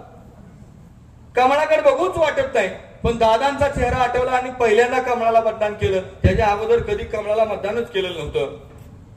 रात्रभर झटलो, रात्रभर पळालो, सभा केल्या, फेसबुक लाईव्ह केलं, सगळ्या वेगवेगळ्या गोष्टी केल्या. म्हणलं आपला हा चांगला माणूस निघल, कारण ज्ञानेश्वर रूपी माझ्या विजयदादांनी हा रेडा रूपी बोलायला लावलेला वेद मला वाटलं चांगला निघल, पण हे वेद बोलणारा रेडा नव्हता, हे गवा रेडाच होता. हे काय चांगला रेडा निघालाच नाही, हे चांगला निघाला नाही. म्हणून आम्ही एसपी ऑफिसला गेल्यानंतर बाबासाहेब आम्ही फोन केला, म्हणलं एसपीला सांगा आमच्या भागात दारूची एवढी दुकान आहेत म्हणता, गावामध्ये एवढे आहेत, आमच्या ठिकाणी एवढे आहेत, 79 फोटो दिले, व्हिडिओ दिले, म्हणलं आमच्या गावातली दारू बंद झाली पाहिजे, बायका पोरांना फिरायची सुद्धा पंचायत झाली. त्यावेळेला आम्ही फोन केला, म्हणले मी बोलतो एसपींना, तुम्ही काळजीच करू नका असं म्हणले. तिथून पुढे 4 तास फोनच उचलला नाही. दुसऱ्या दिवशी म्हणलं उचलतील, दुसऱ्या दिवशी फोनच उचलला नाही. म्हणजे हा खासदार साध्या दारूबंदीच्या विषयासाठी, ज्यांच्यासाठी रात्रभर आम्ही झटलो, ज्यांच्यासाठी आम्ही पळालो, त्या माणसानं एक फोन सुद्धा त्या माणसानं या एसपीला केला नाही. तिथं जर दादा असते तर एका मिनिटात म्हणले असते, तू फोन मी लावत नाही, तू त्याला दे फोन, त्याला फोन दे. आणि फोन जर का दिला असता, मी फक्त विजयसिंह मोहिते पाटील किंवा तिथल्या बंगल्यावरच्या माणसाने शिवबाबांनी जर फोन केला असता, मी दादांचा पुतण्या बोलतोय, त्यावेळेला एसपी म्हणतो फोन ठेवा साहेब, दारू बंद झालेली असेल. हा दरारा फक्त शिवरत्नमध्ये आहे. त्यामुळे या दराऱ्याच्या सोबत आपल्याला राहायला आवडतं, कारण ही कामं आहेत, कामाच्या पद्धती आहेत या सगळ्या, म्हणून आपण या लोकांच्या प्रेमात आहोत. अर्ध्या रात्री डेपू जळाला तरी आपण शिवरत्नवरती फोन करतो, गावामध्ये भांडणं लागली पोलीस स्टेशनला सांगायचं तरी आम्ही शिवरत्नवरती फोन करतो, आमच्या उजनीच्या पाणी सोडायचं असेल तरी आम्ही उजनीच्या पाण्यासाठी आम्ही शिवरत्नवरती फोन करतो. 2014च्या अगोदर आमची एवढी वाईट अवस्था दादा नव्हती. जेव्हापासून माझ्या दादावरती संन्यास आला, माझ्या दादाला नजर लागली, माझ्या दादाला दृष्ट लागली, त्या 2014 पासून या जिल्ह्यातला पालकमंत्री सुद्धा मिळाला नाही. तेवढा दमदार गडी दादा सोडून तुम्हाला कुठला मिळाला नाही. तुम्ही माफ करता रे भडव्याने आमच्या दादांची, तुम्हाला तेवढा गडी मिळाला. दमली इथली ही दोघं दमली. मला पालकमंत्री करा, मला महामंडळ तर द्याला, मला अमक तर करा. यांना कोणी तेवढं नाही साधं महामंडळाला सदस्य पण केलं नाही, कारण तो रुबाब, तो जरब, तो प्रामाणिकपणा, तो प्रशासनावरती वचक फक्त एकाच माणसामध्ये जिल्ह्यात होता, आणि त्या पठ्ठ्याचं नाव होतं विजयसिंह मोहिते पाटील. दादासाहेब ही एक गोष्ट झाली. दुसऱ्या वेळेला आम्ही संभाजीराजांच्या बरोबर दिल्लीला गेलो होतो, राष्ट्रीय मागासवर्गीय आयोगाला भेटायला. त्यांच्या 11 जणांच्या बॉडीमध्ये दादासाहेब आम्ही होतो, प्रवीण दादाला सांगितलेलं होतं. त्यानंतर खासदारांची बैठक घेतली दिल्लीमध्ये, त्यावेळेला सुद्धा संभाजीराजांच्या 11 जणांच्या बॉडीमध्ये आम्ही गेलेलो होतो. म्हणजे हा माणूस किती कर्तबगार आणि प्रामाणिक आहे तुम्हाला सांगायचं आहे. मराठा आरक्षणाचा विषय होता, मी फोन केला त्यांच्या पीएनला, हे फोन कधी उचलतच नाहीत. फलटणला तर कधी सापडत नाही, सोलापूर जिल्ह्यात तर हिशोबच नाही काय. फलटणला सापडत नाही तर कुठं असतात कुणास ठाऊक, कुठं जातात कुठं राहतात आपल्याला काय त्याची आयडिया नाही. मी फोन केला, मी म्हणलं आम्ही दिल्लीला निघालोय, महाराष्ट्र सदनवरती एक खासदाराची चिठ्ठी द्या, जेणेकरून आम्हाला तिथं राहता येईल. आम्हीच पैसे भरतो, तिथले 4-5 हजार आहेत ते तुम्ही भरायचे नाहीत, आम्हाला चिठ्ठी द्या. फक्त नाव पाठवून माझं नाव तिथं लिहून, कारण सोलापूर जिल्ह्यातला एकटाच होतो, माढा मतदारसंघातला पण एकटा होतो. म्हणलं पत्र द्यायला काय, आपला खासदार आम्ही निवडून आणलाय म्हणल्यावर देईल की. विषय फक्त तेवढाच होता. 4,000 भरायचा नव्हता, 4,000 संभाजीराजे भरणार होते. त्यावेळेला मी फोन केला, पहिल्या दिवशी उचलला नाही, दुसऱ्या दिवशी उचलला नाही. त्यावेळेला पीएला फोन केला की पीए म्हणा दादांना विचारा. दादा म्हणजे कोण, त्या दादांना विचारा. ते दादा म्हणला की दादा फोन उचलायचा नाही, पुन्हा पीएला फोन करायचा. शेवट 4 दिवस त्रासून ह्यांनी मला महाराष्ट्र सदनची चिठ्ठी सुद्धा दिली नाही. शेवटी मला चिठ्ठी दिली ओमदादा निंबाळकरांनी, त्यांच्या चिठ्ठीवरती मी महाराष्ट्र सदनमध्ये राहिलो. मराठ्यांच्या आरक्षणासाठी ज्यावेळेला प्रश्न विचारला जात होता, त्या ठिकाणी संभाजीराजांच्या बरोबर गेलेल्या माणसाला ह्या माणसानं रूम सुद्धा दिली नाही. आणि हे काय म्हणते ती, आम्ही विकास केला. तिकडे गेलं त्या धरणावरनं फोटो टाकायचा, व्हिडिओ टाकते. आता धरणाचं पाणी खाली दिसतंय, त्याच्यावरचा फोटो असा ते जागा घातलाय, आणि त्या जागेवरचा फोटो ह्या धरणावरनं तिकडच्या कोपऱ्यात, तिकडून इकडल्या कोपऱ्यात. निंबाळकर साहेब, तुम्ही ज्या धरणावरून फिरताय ना, त्या धरणाची मंजुरी विजयसिंह मोहिते पाटील साहेबांनी दिली, म्हणून तिथं आज पाणी दिसतंय. त्या आयत्या पाण्यावर ही काय म्हणते, मीच धरण बांधलं का, गवंडी पुंडी होतं काय कोण असतं, पाणी त्यांचं नाही. आता फलटणला मान खटावलं गेलं की ते म्हणते करमाळ्यात मी विकास केलाय, मी माढ्यात विकास केला. परवा इथं करकमला सभा झाली, पटवर्धन कुर्ला सभा झाली, तिथं म्हणते मी मान खटावला एकदम सुजलाम सुफलाम करून टाकलंय, तिकडं पाणी पिणी सगळं हिरवगार करून टाकलंय. सांगोल्यात आंब केले, म्हणजे ते तिकडं गेलं की इकडला विकास सांगतंय, इकडं आलं की तिकडला विकास सांगताय. आता इथं आमच्या गावातली बरीचशी माणसं आहेत. आपल्या गावात दत्तनगर कुठं आहे, दत्तनगर कुठं आहे, दत्तनगर आम्हाला दत्तनगरच माहिती नाही. आमच्या गावात दत्तनगर नाहीच दादासाहेब. तरी सुद्धा काल परवा त्या मी आता मोबाईलला बघितलं, दत्तनगर या दत्तनगरच्या विकास कामासाठी 3 लाख 5 लाख आणि 10 लाख रुपये 18 लाख रुपये दत्तनगरला घालले. ते दत्तनगर बोश्यात नाहीच दादा,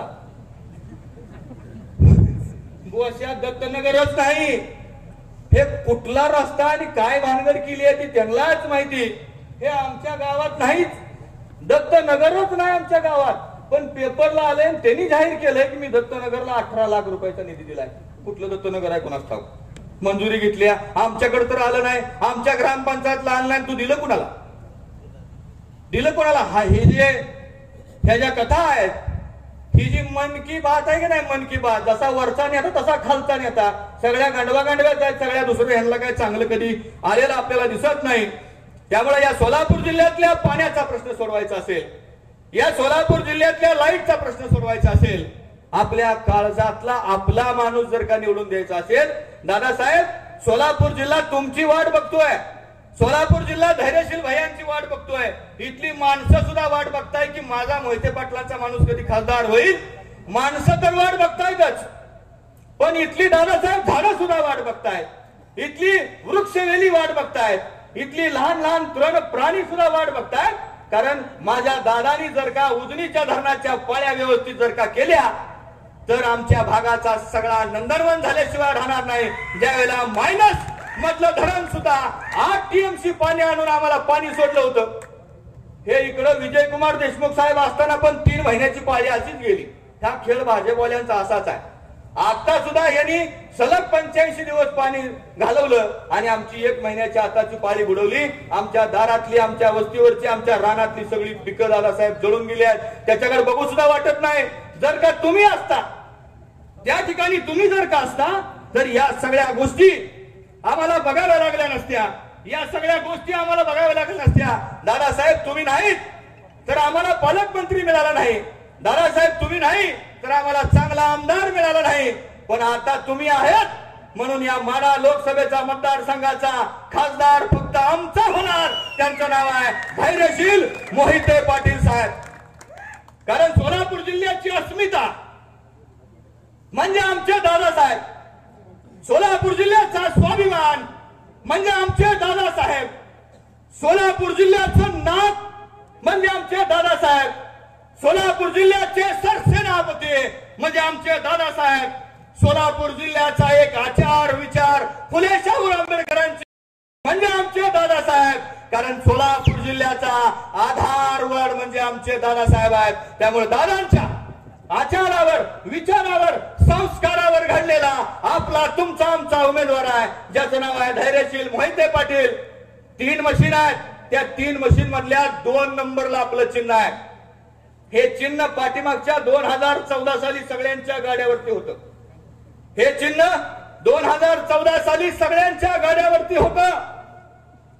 हे चिन्ह म्हणजे विजयाची खून आहे, हे चिन्ह म्हणजे माझ्या विजयदादाची खून आहे, हे चिन्ह म्हणजे 2 नंबरचा आकडा आहे. आणि तो 2 नंबरचा आकडा म्हणजेच या सोलापूर जिल्ह्याचा विकास आहे. आणि या सोलापूर जिल्ह्याचा विकास म्हणजेच तुमची, आमची, पवार साहेबांची, उद्धव ठाकरे साहेबांची, राहुल गांधींची सर्वानुमते ठरलेली तुतारी, तुतारी आणि तुतारी आहे.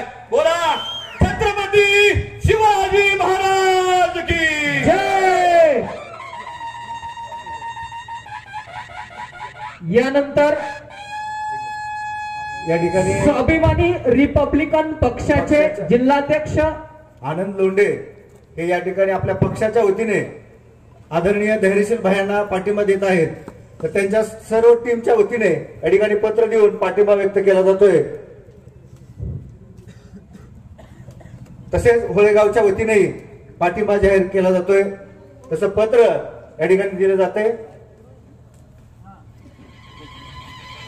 एकच वादा, एकच वादा.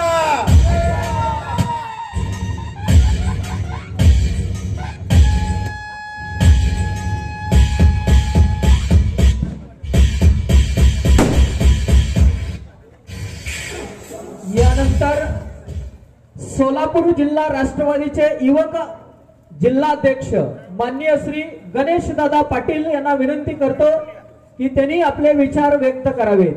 आदरणीय गणेश दादा पाटील.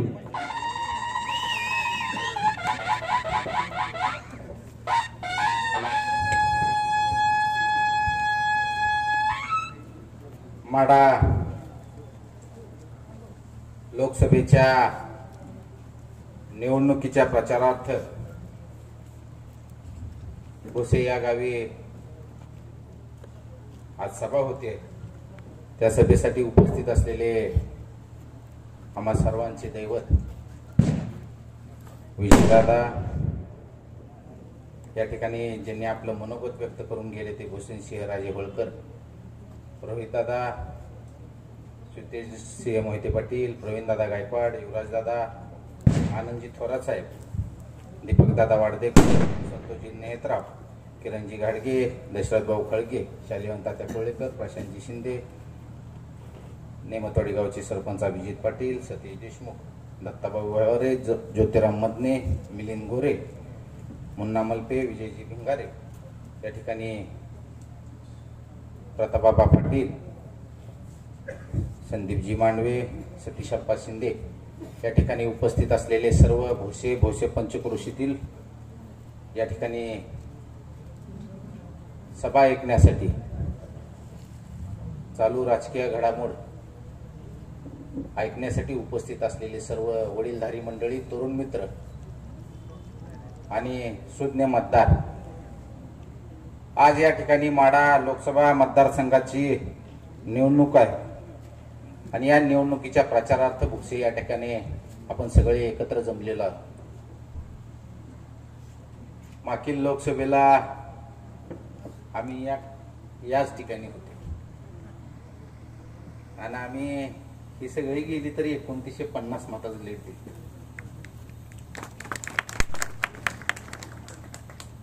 या ठिकाणी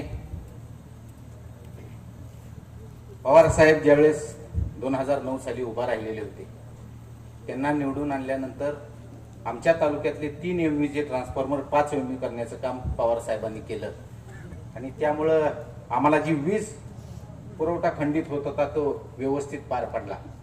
त्यानंतरच्या काळात दादा या ठिकाणी खासदार म्हणून आले. या ठिकाणचे रोड रस्ते असतील किंवा उजनीचं नियोजन असेल हे एकदम 5 वर्षाच्या कालावधीत चांगल्या पद्धतीनं चाललं. आमच्या पतसंस्थेचे 25वा वर्धापन दिन होतं, त्यावेळेस दादा या ठिकाणी भाषण करण्यासाठी आमच्या गावात आले होते. त्यावेळेसच दादांनी एक खंत व्यक्त केली होती की उजनीचं नियोजन करत असताना आपण डिमांड न दिल्यामुळं आपल्या हक्काच्या 4 पाळ्या कशा पद्धतीनं कमी झाल्या आणि अशी जागरूकता या ठिकाणी जिल्ह्यात उजनीच्या बाबतीत असणारा माणूस किंवा सर्वसामान्य शेतकऱ्याच्या प्रपंचाच्या निगडीत असणारा माणूस या ठिकाणी लोकसभेत जाणं गरजेचं आहे. त्या दृष्टिकोनातून आपण या ठिकाणी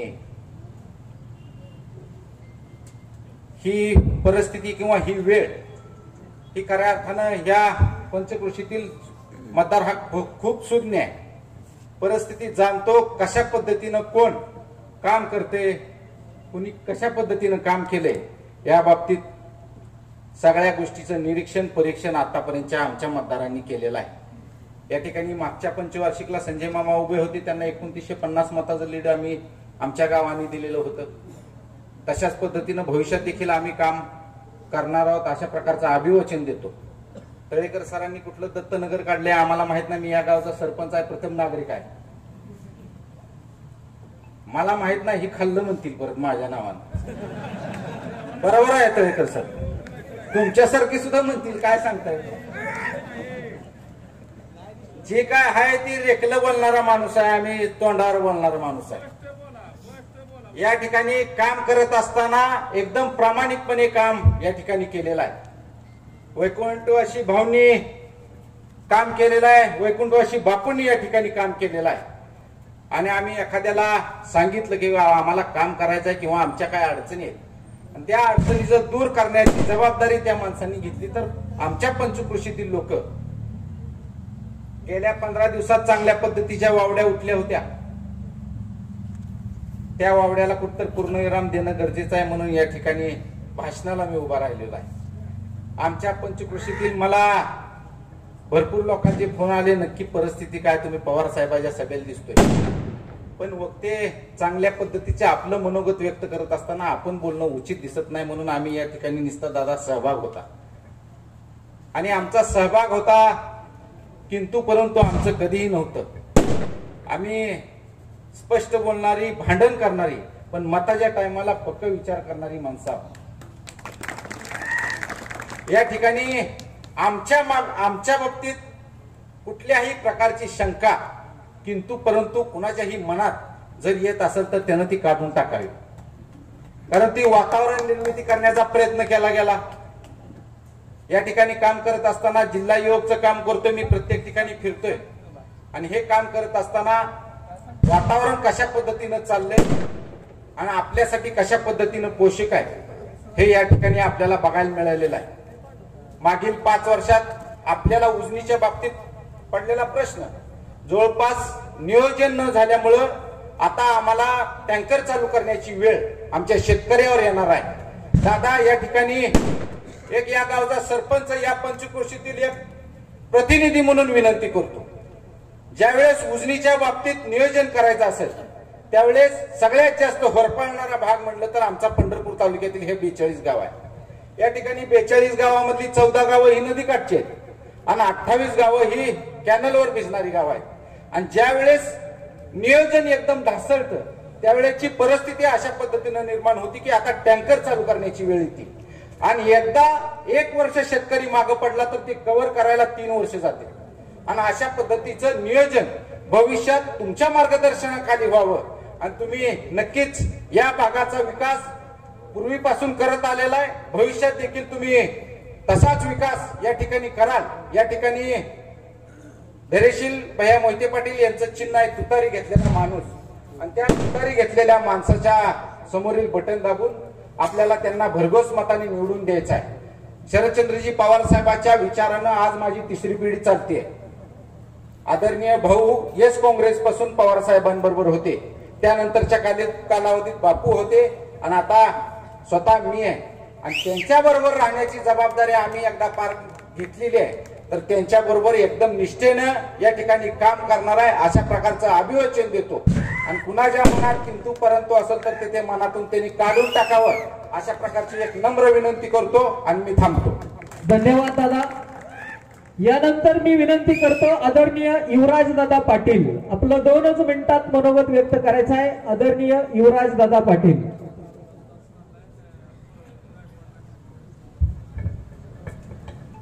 आज बोशे गावामध्ये लोकसभेच्या अनुषंगानं उपस्थित असलेले या जिल्ह्याचे ज्येष्ठ नेते आदरणीय दादा, तसेच सुतेज बाबा, तसेच तासगाववरून आलेले आपले रोहित दादा आणि स्टेजवर उपस्थित असलेले सर्व नेते मंडळी आणि समोर बसलेले माझे मतदार बंधू आणि भगिनींनो, मी फक्त 1-2 शब्दात बोलणार आहे. फक्त सांगायचं एवढंच हेतू आहे की कैलासाची अवधूत अण्णा, कैलासाची यशवंतभाऊ असतील, यांच्यानंतर परत एकदा ह्या तालुक्याला आपल्याला शरद पवार साहेबांच्यावरची निष्ठा दाखवायची वेळ आलेली आहे. दादा, आम्ही या पवार साहेबांपासून किंवा आपल्यापासून कधीही दूर गेलेलो नाही आणि जाणारही नाही. त्या निमित्ताने आज तुम्हाला मी शब्द देतो. आणि दादा, आजच्या घडीला आपल्यासारख्या लोकांची या जिल्ह्याला गरज आहे. ही दादा तुम्ही सुद्धा हा निर्णय घेतला, धैर्यशील भैया 100% उद्या खासदार होणार आहे त्याबद्दल दुमत नाही. पण दादा, सगळ्या जिल्ह्यावर पूर्वी जसं आपण राज्य केलं तसं इथलं पुढच्या काळात करचाल ही अपेक्षा श्री विठ्ठलचरणी करतो. आणि आपण इथून पुढच्या काळात येणाऱ्या निश्चितच आपली तुतारी निवडून येईल, भरघोस मतांनी निवडून येईल. ह्या भागातून 42 गावातून तर दादा आम्ही विठ्ठल कारखान्यात इलेक्शन लढवलंय, त्यांनी दादा असतील मी असं, तर त्या अनुषंगाने जर विचार करायला गेलं तर दादा त्या 42 गावातून तर लीडला कुठलंही कमी पडणार नाही. कारण का ही लोक अवधूत अण्णांना मानणारी लोक आहेत किंवा दादा तुम्हाला मानणारी लोक आहेत. आणि या अनुषंगानं अण्णांनी जे काय पूर्वी केलेलं आहे, पवार साहेबांसाठी असेल, आपल्यासाठी असेल किंवा यशवंतभाऊंनी जे काय केलेलं आहे, हे निश्चितच आपल्या पदरात पडणार आहे दादा. त्या अर्थाने आपला विजय हा निश्चित आहे. त्यामुळं विनाकारण कोणी काही अफवा उठवल्या, ही 3री पिढी आहे दादा आमची. गणेश दादा म्हणण्यासारखं आजही आम्ही निष्ठा दळू दिलेली नाही. पण दादा आता आपण आल्या म्हणजे पुढे आम्हाला आधारच लागणार आहे ह्याबद्दल शंका नाही. जिल्ह्यातूनही आधार असावा ही आमची पहिल्यापासूनची भावना आहे. दादा आपण आमच्या आजोबा समान किंवा वडिला समान आहात. आपला आशीर्वाद हा सगळ्यात लाख मोलाचा आहे. परंतु या जनतेला धरणाच्या बाबतीतला असेल किंवा इतर कुठल्याही कामाच्या बाबतीत असेल, आपण जसं या सत्तेपासून थोडं दूर गेला तसं दादा या जिल्ह्याची अधोगती झालेली आहे. की अधोगती निश्चितच धैर्यशील भाई आपल्या रूपाने पार पाडतील अशी अपेक्षा व्यक्त करतो आणि आपण सर्वांनी मिळून प्रचंड मतांनी निवडून देऊया अशी अपेक्षा व्यक्त करून माझे 2 शब्द थांबवतो. धन्यवाद दादा. यानंतर या कार्यक्रमाचे प्रमुख आकर्षण स्वर्गीय RR पाटील, शरद पवारांचे निष्ठावंत यांचे चिरंजीव आदरणीय रोहित दादा पाटील यांना विनंती आहे कृपया आपले विचार व्यक्त करावेत. आदरणीय रोहित दादा. आजच्या भोसे गावातील सभेसाठी उपस्थित असलेले या राज्याचे माजी उपमुख्यमंत्री आदरणीय विजयदादा मोहिते पाटील साहेब, युवराज दादा, शिवतेसिंह मोहिते पाटील, प्रवीण दादा गायकवाड, आमचे बंधुतुल्य सहकारी आदरणीय गणेश दादा पाटील, आनंदजी थोरात, दीपकजी वाडदेकर, संदीपजी मांडवे, नगरसेवक प्रशांतजी शिंदे, महादेवजी तळेकर, दशरथजी खलगे, विजयजी भगत, प्रतापराव पाटील साहेब, सतीशजी शिंदे, किरणजी घाडगे,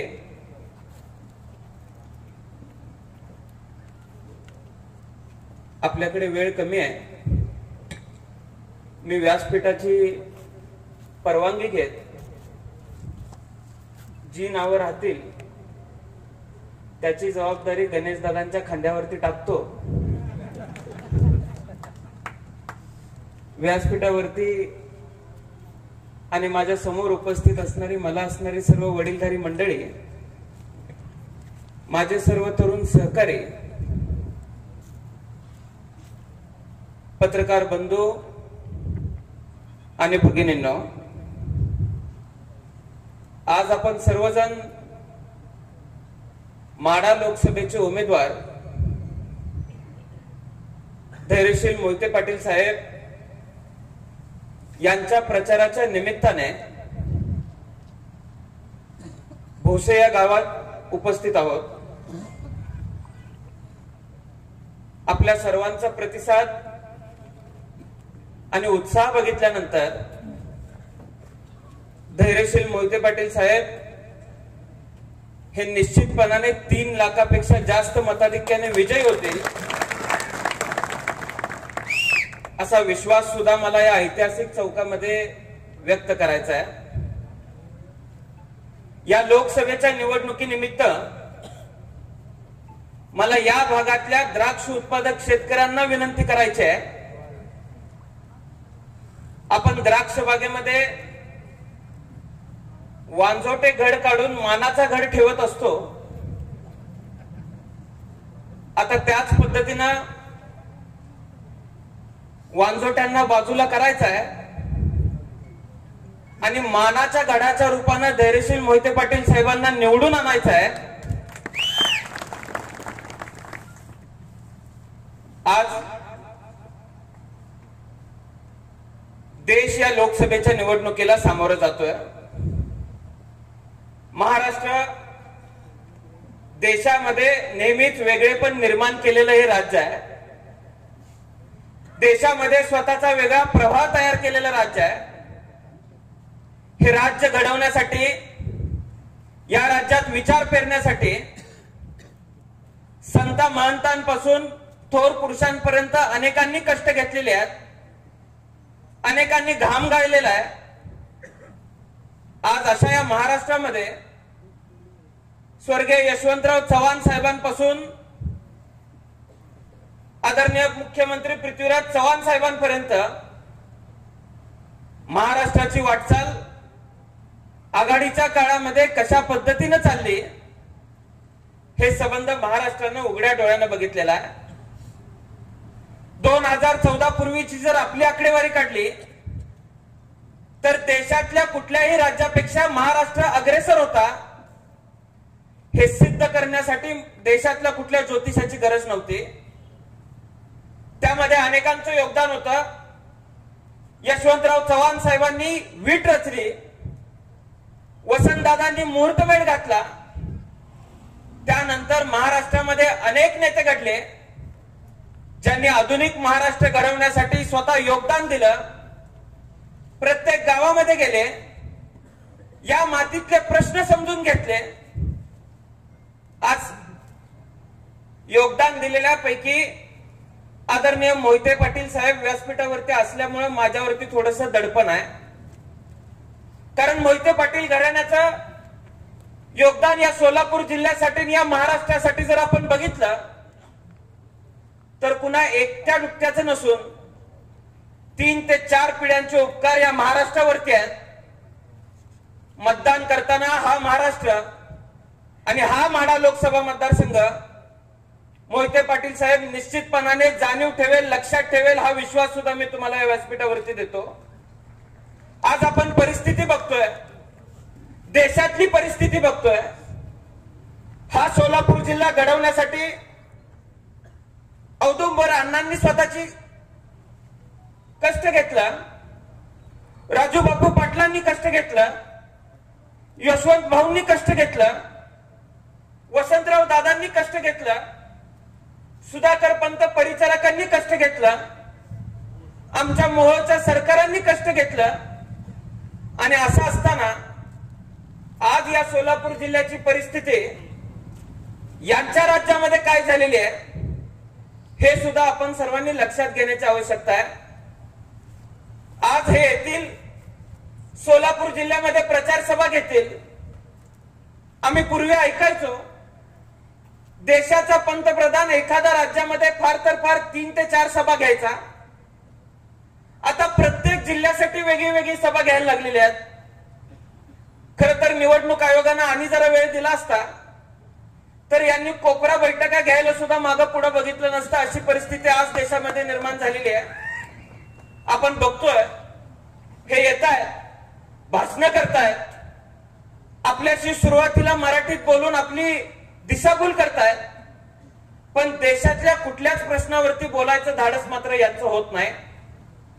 देशातल्या शेतकऱ्यांच्या परिस्थितीवरती हे बोलणार नाहीत, देशातल्या विद्यार्थ्यांच्या परिस्थितीवरती हे बोलणार नाहीत.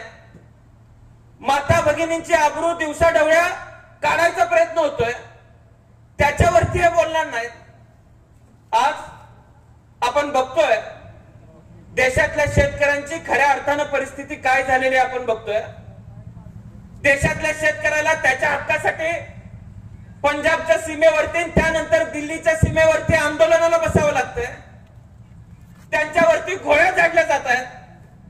700 शेतकऱ्यांनी प्राणाची आहुती दिली, पण शेतकऱ्यांनी भूमिका घेतली. आम्ही लाखोंच्या संख्येने इथे उपस्थित आहोत, लाख मेले तरी चालतील, पण आम्ही आमची मागणी मान्य झाल्याशिवाय दिल्लीच्या सीमेवरून उठणार नाही, ही भूमिका शेतकऱ्यांनी घेतली. आणि देशात ज्या पंतप्रधानांनी कृषी कायद्यांच्या माध्यमातून शेतकऱ्यांवरती अन्याय करायचा ठरवला होता, तो काळा कृषी कायदा पंतप्रधानांना माघारी घ्यावा लागला. पण हे सगळं करत असताना जे शेतकरी स्वतःच्या हक्कासाठी आंदोलन करत होते त्यांना आतंकवादी ठरवण्याचं काम यांनी केलं. यांच्याच पक्षाचे नेते शेतकऱ्यांना दहशतवादी म्हणत होते. उत्तर प्रदेशमध्ये यांच्याच पक्षाच्या एका मंत्र्याच्या पोरानं शेतकरी आंदोलन करतायत म्हणल्यावर शेतकऱ्यांच्या अंगावरती गाडी घालण्याचा प्रयत्न केला. देशातल्या शेतकऱ्याला खऱ्या अर्थाने देशोधडीला लावण्याचं काम जर कुणी केलं असेल तर ते या भाजपच्या शासनाने केलेलं आहे. आज हा सोलापूर जिल्हा आहे, इथं मोठ्या प्रमाणात ऊस उत्पादक आहे, दूध उत्पादक आहे. आता उद्या ऊसासाठी असेल किंवा दुधासाठी असेल, द्राक्षाचा प्रश्न या सोलापूर जिल्ह्यामध्ये महाराष्ट्रामध्ये मोठा आहे. आता इथला जर शेतकरी उद्या द्राक्षासाठी द्राक्षाला हमीभाव मिळावा म्हणून आंदोलन करणार असेल तर यांचं सरकार उद्याच्या शेतकऱ्यांना, सोलापूर जिल्ह्यातल्या शेतकऱ्यांना सुद्धा आतंकवादी ठरवणार आहे का, हा प्रश्न माझा भाजप उमेदवारांना असणार आहे. माझं त्यांना आव्हान आहे, तुम्ही उद्या जाहीरनामा काढायचा आहे आणि उद्या या शेतकऱ्यांच्या प्रत्येक हक्कासाठी जर तो उपोषणाला बसला, आंदोलनाला बसला, तर त्याला तुम्ही आतंकवादी ठरवणार नाही हे तुम्ही जाहीरनाम्यामध्ये लिहा आणि मगच माढा लोकसभा मतदारसंघातल्या प्रत्येक घरामध्ये मत मागायला या. अशा पद्धतीची भूमिका आपण सर्वांनी घेण्याची आवश्यकता आहे. आपण सगळेजण बघतोय देशातल्या विद्यार्थ्यांची परिस्थिती काय आहे. जर सहज पुण्यात फिरलो, पुण्यातल्या एफसी रोडला जावा, कधीतरी तिथं चालायचं म्हणलं तर महाराष्ट्रातल्या अनेक जिल्ह्यातली मुलं तिथे भेटतात. प्रामुख्यानं सोलापूर जिल्ह्यातली मुलं तिथं कैक पटीने भेटतात, मराठवाड्यातली मुलं भेटतात, विदर्भातली मुलं भेटतात. आता स्पर्धा परीक्षेची तयारी करणारी पोरं जर मंत्र्यांची पोरं असती किंवा धनदांडग्यांची पोरं असते तर स्पर्धा परीक्षेचा प्रश्नच आपल्या सर्वांपुढे कधी आला नसता. पण स्पर्धा परीक्षेसाठी मुलं कुणाची कष्ट करतात? सर्वसामान्यांची मुलं कष्ट करतात, शेतकऱ्यांची मुलं कष्ट करतात, गोरगरीब घरातली मुलं पुण्यामध्ये जातात, 2-2, 3-3 वर्ष कष्ट करतात. आज स्पर्धा परीक्षांची परिस्थिती काय आहे? एक तर पेपर येत नाही, भरती निघत नाही, भरती निघली तर पेपर फुटला असं पेपर झाल्यानंतर कळतंय, त्याचा निकाल लागत नाही. अशी परिस्थिती एकूण स्पर्धा परीक्षांच्या बाबतीत आज देशामध्ये, राज्यामध्ये निर्माण झालेली आहे. त्यामुळे बेरोजगारीचं संकट वाढत चाललेलं आहे. आज याच्यावरती हे लोक सोलापुरात येऊन बोलणार नाहीत किंवा प्रत्येक जिल्ह्यामध्ये जात असताना त्याच्यावरती बोलण्याची भूमिका हे लोक घेणार नाहीत. माता भगिनींची अवस्था, देशामध्ये दिवसाढवळ्या बलात्कार वाढत चाललेला आहे. आज महाराष्ट्राची बलात्कारामध्ये जर किती संख्या वाढ झालेली आहे ह्याची आकडेवारी जर काढली तर ज्या वेळेस स्वर्गीय आबांना गृहमंत्रीपद आदरणीय पवार साहेबांनी दिलं, तुम्ही त्यावेळेसची आकडेवारी काढा आणि 2014 नंतर महाराष्ट्रामध्ये गुन्हे कशा पद्धतीने वाढलेले आहेत ह्याची जर आकडेवारी काढली तर आज कैक पटीनं अनेक राज्यांना मागे टाकत महाराष्ट्रातली गुन्हेगारी वाढत चाललेली आहे. मगाशी कोणतरी म्हणलं की व्यासपीठावरती अनेक लोक भाषण करत असताना सांगत होते की आमच्या उमेदवारावरती गुन्हा दाखल आहे म्हणून समोरचा उमेदवार ओरडतोय. आता ज्या देशाचा गृहमंत्रीच तडीपार असू शकतो तिथं उमेदवार आम्हाला असे नाही दिले तर दुसऱ्या संसदेमध्ये पर्यायच राहणार नाही. अशी परिस्थिती आज आपल्या देशामध्ये निर्माण झालेली आहे. लोकांसाठी काम करत असताना अनेक आंदोलनं करावी लागतात, अनेक उपोषणं करावी लागतात. आज महाराष्ट्रातली खरी परिस्थिती जर तुम्हाला सांगायची झाली तर सामाजिक चळवळींमध्ये काम करणारे अनेक लोक माझ्या ओळखीचे आहेत. त्यांच्यावरती उपोषणं केली म्हणून गुन्हे दाखल केलेले आहेत आणि निवडणुकीच्या काळामध्ये उपोषणाच्या गुन्ह्यांवरती त्यांना राज्यातून, जिल्ह्यातून तडीपार करण्याचा निर्णय या शासनाने घेतलेला आहे. का? कारण हे लोक राज्य सरकारच्या विरोधात बोलतायत, हे लोक देशातल्या सरकारच्या विरोधात बोलतायत, शेतकऱ्यांसाठी बोलतायत. म्हणून मुस्कटदाबी करण्याचा प्रयत्न या शासनाच्या माध्यमातून चालू आहे. आज आपण बघतोय महापुरुषांच्या नावानं ही लोक तुमच्याकडे मतं मागतील, शिवछत्रपतींच्या नावानं ही लोक तुमच्याकडे मतं मागतील. खर तर 2014 मध्ये अरबी समुद्रामध्ये शिवछत्रपतींचं स्मारक बांधणार असं यांनी सांगितलं आणि महाराष्ट्राच्या तोंडाला पानं पुसण्याचं काम या लोकांनी केलं. परत त्यांनी बनाव केला, देशातल्या प्रत्येक गावातून लोखंड एकत्र करण्याचा बनाव केला आणि गुजरातमध्ये सरदार वल्लभभाईंचा पुतळा, सगळ्यात मोठा पुतळा उभा राहिला. आता आमचा विरोध त्या पुतळ्याला नाही, प्रेरणा त्याही पुतळ्यातून आम्हाला मिळते. देशासाठी योगदान त्यांनीही दिलंय. पण जे आश्वासन अरबी समुद्रामध्ये स्मारक उभा करण्याचं तुम्ही दिलं होतं 2014 नंतर 2023ला एकानं आरटीआय टाकला आणि त्यांनी त्यावेळेस आरटीआय मध्ये सांगितलं की जो पाषाण आम्हाला तिथं सापडला होता तो पाषाण आता आम्हाला तिथं सापडत नाही. अशा पद्धतीची प्रतिक्रिया या लोकांनी दिली. महाराष्ट्रातल्या जनतेच्या तोंडाला पानं पुसण्याचं काम यांनी स्मारकाच्या बाबतीत केलं. कुणी उठतंय शिवछत्रपतींच्या बाबतीत अपमानास्पद बोलतंय, कुणी उठतंय शिवशंभू राजांच्या चारित्र्यावरती शंका व्यक्त करतंय. ज्या महात्मा फुल्यांनी ग्रामीण भागातल्या घरोघरी शिक्षणाची गंगा पोहोचवण्याचा प्रयत्न केला, यांच्याच पक्षाचा राज्यपाल उठतोय आणि यांच्या चारित्र्यावरती शंका व्यक्त करतोय, महात्मा फुल्यांच्या बाबतीत अपमानास्पद बोलतोय. याच्या विरोधात बोलण्याचं धाडस भारतीय जनता पक्षाच्या एकाही आमदारामध्ये नव्हतं का? एकाही खासदारामध्ये नव्हतं का? उद्या ज्यावेळेस हे लोक तुमच्या गावामध्ये मत मागायला येतील त्यावेळेस तुम्ही यांना विचारायचं आहे की ज्यावेळेस छत्रपती शिवाजी महाराजांचा अपमान केला जात होता, ज्यावेळेस छत्रपती संभाजी महाराजांचा अपमान केला जात होता, त्यावेळेस तुम्ही तोंड का उघडलं नाही, याची भूमिका इथल्या खासदारांना तुम्ही सर्वांनी विचारण्याची आवश्यकता आहे. त्यामुळं आज आपण या सोलापूर जिल्ह्याची परिस्थिती, या माढा लोकसभा मतदारसंघाची परिस्थिती बघतोय. एकेकाळी आदरणीय पवार साहेबांनी लोकप्रतिनिधित्व केलेली ही मंडळी आहेत. आदरणीय पवार साहेबांनी लोकप्रतिनिधित्व केलेला हा मतदारसंघ आहे. आपण सर्वांनी त्यावेळेला पवार साहेबांना आशीर्वाद दिला, पवार साहेबांना मतं दिली. खर तर 350 वर्षापासून महाराष्ट्र एक स्वप्न बघतोय. दिल्लीमध्ये कुणीतरी आमच्यातलं गेलं पाहिजे, दिल्लीवर राज्य केलं पाहिजे आणि दिल्लीच्या माध्यमातून देशावरची हुकूमत गाजवली पाहिजे असं स्वप्न गेली 3.5 वर्ष आम्ही बघतोय. ते स्वप्न आदरणीय पवार साहेबांच्या माध्यमातून आम्ही मागच्या काळामध्ये बघितलं. पण तानाजी मालुसरे बनून साथ देण्याऐवजी अनेक जण पाय खेचण्यातच व्यस्त राहिले आणि महाराष्ट्राला देशातलं सर्वोच्च पद मिळू शकलं नाही. येणाऱ्या काळामध्ये आपल्याला ती उणीव भरून काढायची आहे आणि निश्चितपणाने मला विश्वास आहे की आज महाराष्ट्राला दिल्लीमध्ये झुकवण्याचं जे काम चालू आहे, जे पाप हे लोक करतायत, त्याला उत्तर महाराष्ट्रातली जनता दिल्याशिवाय राहणार नाही, हा विश्वास सुद्धा मला आपल्या सर्वांसमोर व्यक्त करायचा आहे. गंभीर परिस्थिती आज राज्यामध्ये निर्माण झालेली आहे, देशामध्ये निर्माण झालेली आहे आणि या सगळ्यावरती आपण सर्वांनी संवेदनशील मनाने, संवेदनशील विचाराने विचार करण्याची आवश्यकता आहे.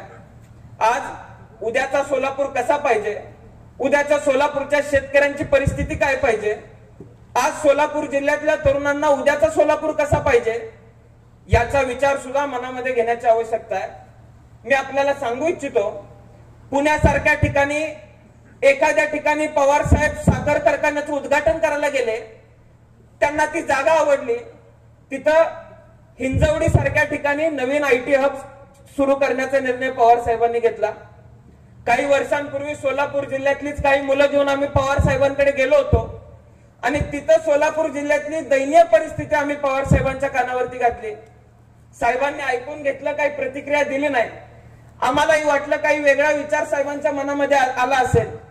6 महिन्यापूर्वी एक बातमी वाचली की काही उद्योगपतींच्या मदतीनं सोलापूर जिल्ह्यामध्ये IT हब सुरू करण्याचा निर्णय पवार साहेबांनी घेतलेला आहे आणि पवार साहेबांच्या माध्यमातून या जिल्ह्यातल्या तरुणांना आता पुण्याला जावं लागणार नाही, जिल्ह्यातच रोजगार मिळेल, अशा पद्धतीचा विचार पवार साहेबांनी आजपर्यंत महाराष्ट्रासाठी केलेला आहे.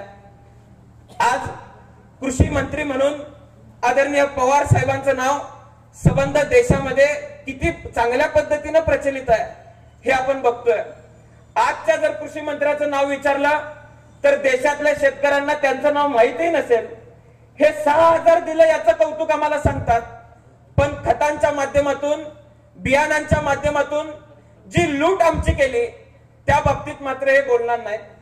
आज आपण सर्वजण बघतोय शेतकऱ्याच्या डोक्यावरचं कर्ज वाढत चाललेलं आहे, कर्जाचं डोंगर वाढत चाललेलं आहे, कर्जामुळे ग्रामीण भागातली कुटुंब अडचणीत येत चाललेली आहेत.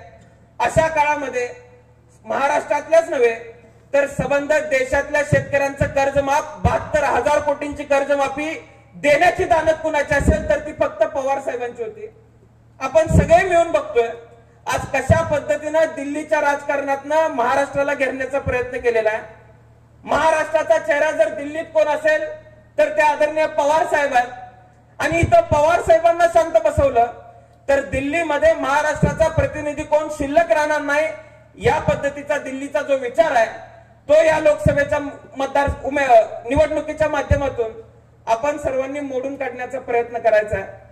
त्यामुळे माझी आपल्याला सर्वांना विनंती आहे, महाराष्ट्राची मान दिल्लीमध्ये जर ताट ठेवायची असेल तर आपण सर्वांनी धैर्यशील मोहिते पाटील साहेबांच्या माध्यमातून पवार साहेबांना आशीर्वाद द्यावा, पवार साहेबांना मत द्यावं. मी निश्चितपणाने सांगतो महाराष्ट्राची मान उंचवल्याशिवाय पवार साहेब स्वस्थ बसणार नाहीत, हा शब्द सुद्धा मी पवार साहेबांच्या वतीने आपल्याला सर्वांना देतो. आज सांगली जिल्ह्यामध्ये मोदी साहेब आले, कोल्हापूर जिल्ह्यामध्ये मोदी साहेब आले, सोलापूर जिल्ह्यामध्ये मोदी साहेब आले आणि मोदी साहेबांच्या पूर्वी फडणवीस साहेब भाषण करतात. ते आपल्या भाषणामध्ये एकच ओरडून सांगत असतात, तुम्ही स्थानिक उमेदवाराकडे बघू नका, मोदींकडे बघून मत द्या. आता याचा एकच अर्थ होतोय, एक तर स्थानिक उमेदवाराच्या कर्तृत्वावरती यांचा विश्वास नसावा, किंवा दुसरी गोष्ट स्थानिक उमेदवारानं काही कामच केली नाहीत हे माहीत असताना सुद्धा आपण त्यांना उमेदवारी दिली, याचा पश्चाताप त्यांना व्यासपीठावरती बसल्या बसल्या होत असावा म्हणून ते म्हणत असावेत. आता सांगोल्याला जनावरांचा मोठा बाजार आहे. इथले अनेक लोक बैल विकायला जात असतील किंवा बैल खरेदी करायला जात असतील. तुमच्यापैकी आजपर्यंत एकानं तरी मालकाकडे बघून बैल खरेदी केलाय का? मोहिते पाटील साहेब, मी कोणाला बैल म्हणत नाही, पण आता एखादी टोपी जर फिट बसत असेल तर ती फिट बसवून घ्या. आपण सर्वांनी एक गोष्ट लक्षामध्ये घ्यायची आहे की मी भोसे सारख्या मोठ्या गावामध्ये 1 रुपयाचा निधी दिलेला नाही अशी माहिती इथल्या सरपंचांनी मला दिली. जे लोक आमचे होऊ शकत नाहीत, जे लोक सोलापूरचे होऊ शकत नाहीत, ती लोक सोलापूरचा माड्याचा खासदार सुद्धा होऊ शकणार नाहीत हे छाती टणकावून यांना सांगण्याची आवश्यकता आहे. त्यामुळे आपण सर्वांनी चांगल्या विचारांच्या पाठीमागे उभं राहावं. जे विचार शाहू फुले आंबेडकरांची विचारधारा अबाधित ठेवतील अशा विचारांच्या मागे उभं राहावं. आदरणीय मोहिते पाटील साहेब या व्यासपीठावरती आहेत. उजनी धरणाचा किती मोठा प्रकल्प शंकरराव मोहिते पाटील साहेबांच्या माध्यमातून पूर्ण झाला. पिढ्यानपिढ्याचे उपकार या सोलापूर जिल्ह्यावरती शंकरराव मोहिते पाटील साहेबांच्या माध्यमातून झालेले आहेत. विजयदादा सहकार मंत्री होते, उपमुख्यमंत्री होते. विजयदादांच्या माध्यमातून किती मोठं कामं या सोलापूर जिल्ह्यामध्ये झालेली आहेत. पिढ्यानपिढ्या विजयसिंह मोहिते पाटील साहेबांचं नाव ही पिढी किंवा हा सोलापूर जिल्हा विसरू शकणार नाही. इतकं मोठं आणि शाश्वत काम पाण्याच्या माध्यमातून या भागामध्ये आदरणीय साहेबांनी करून दाखवलेलं आहे. मी आज आपल्याला सांगू इच्छितो की आमच्या भागामध्ये टेंबू योजनेसाठी, म्हैसा योजनेसाठी आम्हाला उपोषणाला बसावं लागलं. या परिसरातले शेतकरी उजनीतलं पाणी मिळावं म्हणून उपोषणाला बसण्याची भूमिका घेत आहेत. आता मागच्या वेळेला पाऊस जास्त पडून सुद्धा उपोषणाला आम्हाला बसावं लागतंय. त्याचं कारण एकच आहे की पाण्याचं जे नियोजन या लोकांनी केलं ते शेतकऱ्यांचा विचार किंवा शेतकऱ्याची कार्यपद्धती विचारात न घेता केलं. आमच्याकडे ऑक्टोबरलाच पाणी सगळं संपवलं. आज टँकर चालू करण्याची परिस्थिती निर्माण झाली आहे. इथं सुद्धा तीच परिस्थिती आहे. उजनी धरणासारख्यातलं धरण मागच्या वेळेला 95% भरलं. 95% भरून सुद्धा आज इथं टँकर चालू करण्याची परिस्थिती या रोगांमुळे निर्माण झालेली आहे. मी आपल्याला एकच प्रश्न विचारू इच्छितो, ज्यावेळेस महाविकास आघाडीचं सरकार होतं त्यावेळेस मात्र या पाण्याच्या अडचणी का निर्माण झाल्या नाहीत? कारण एक चांगल्या पद्धतीचं नियोजन या भागातल्या शेतकऱ्यांसाठी आम्ही उभं करू शकलो. एक चांगल्या पद्धतीचं पाण्याचं नियोजन या भागातल्या कष्टकऱ्यांसाठी आम्ही करू शकलो. आता येणाऱ्या काळामध्ये आपण सर्वांनी अशाच पद्धतीचं नियोजन हवं असेल तर महाविकास आघाडीच्या पाठीशी खंबीरपणाने उभं राहण्याची भूमिका घ्यायची आहे. आणि मला निश्चितपणाने विश्वास आहे की या भागातला कष्टकरी शेतकरी महाविकास आघाडीच्याच पाठीशी उभा राहील. मला आता व्यासपीठावरती बसल्यावर कळलं की 5-10 वर्षाच्या सत्तेच्या माध्यमातून मोठ्या प्रमाणात पैसा माढा मतदारसंघामध्ये येतोय. मी घ्या असंही म्हणणार नाही आणि घेऊ नका असंही म्हणणार नाही. लोकशाहीला अनुसरून ते नाही, पण आपण सर्वांनी या लोकांना दाखवून देण्याची आवश्यकता आहे. किती वाटतायत असं सहज कुतूहलतेमुळे प्रश्न विचारला तर मताला 500 रुपये देतायत असे गणित त्यांनी मला सांगितलं. आता 365 दिवस एका वर्षात गुणिले 5, आता 500 रुपये भागिले ते जर केलं तर 4 आणे रुपये प्रत्येक माणसाला मिळतायत अशी परिस्थिती आज देशामधली निर्माण झालेली आहे, माढा लोकसभा मतदारसंघातली निर्माण झालेली आहे. आपण सर्वजण स्वाभिमानी आहोत. शाहू फुले आंबेडकरांनी जी विचारधारा घालून दिली त्या भूमीतले आपण सर्वजण लेकरं आहोत. मराठी माणसाला विकत घेणारा अजून जन्माला यायचा आहे हे दाखवून देण्याची वेळ आता या निवडणुकीच्या माध्यमातून आलेली आहे. 500 रुपये दिले तर 500 रुपये परत द्या आणि या वेळेला मत मात्र आम्ही कमळाबाईला देणार नाही हे ठणकावून सांगण्याची भूमिका सुद्धा आपण सर्वांनी घ्यायची आहे. त्यामुळे माझी आपल्याला सर्वांना विनंती आहे, हा परिसर विठ्ठलाचा परिसर आहे. हा परिसर अनेक संतांनी महांतांनी पदस्पर्शांनी पुनीत झालेला परिसर आहे. हा परिसर अनेक नेत्यांनी कष्ट करून सोलापूर जिल्ह्यासारखा महत्वपूर्ण जिल्हा, ज्या जिल्ह्यानं राजकारणामध्ये समाजकारणामध्ये आपला वेगळेपण नेहमी टिकवून ठेवलं, स्वतःचं अस्तित्व निर्माण केलं, असा हा जिल्हा आहे. आणि या जिल्ह्यातून आपण दोन्ही उमेदवारांच्या माध्यमातून महाविकास आघाडीला मत द्या, आदरणीय पवार साहेबांना पाठिंबा द्या, आदरणीय पवार साहेबांना आशीर्वाद द्या, एवढंच आव्हान मी आज या भोसे सारख्या मोठ्या गावामध्ये करतो आणि आपल्या सर्वांची रजा घेतो. जय हिंद, जय महाराष्ट्र, जय शाहू. धन्यवाद दादा. यानंतर या कार्यक्रमाचं आभार प्रदर्शन आदरणीय मोहिते सर. आज या ठिकाणी धैर्यशील मोहिते पाटील साहेब यांच्या प्रचारासाठी उपस्थित असणारे व्यासपीठावरील सर्व मान्यवर, भूषणसिंह राजे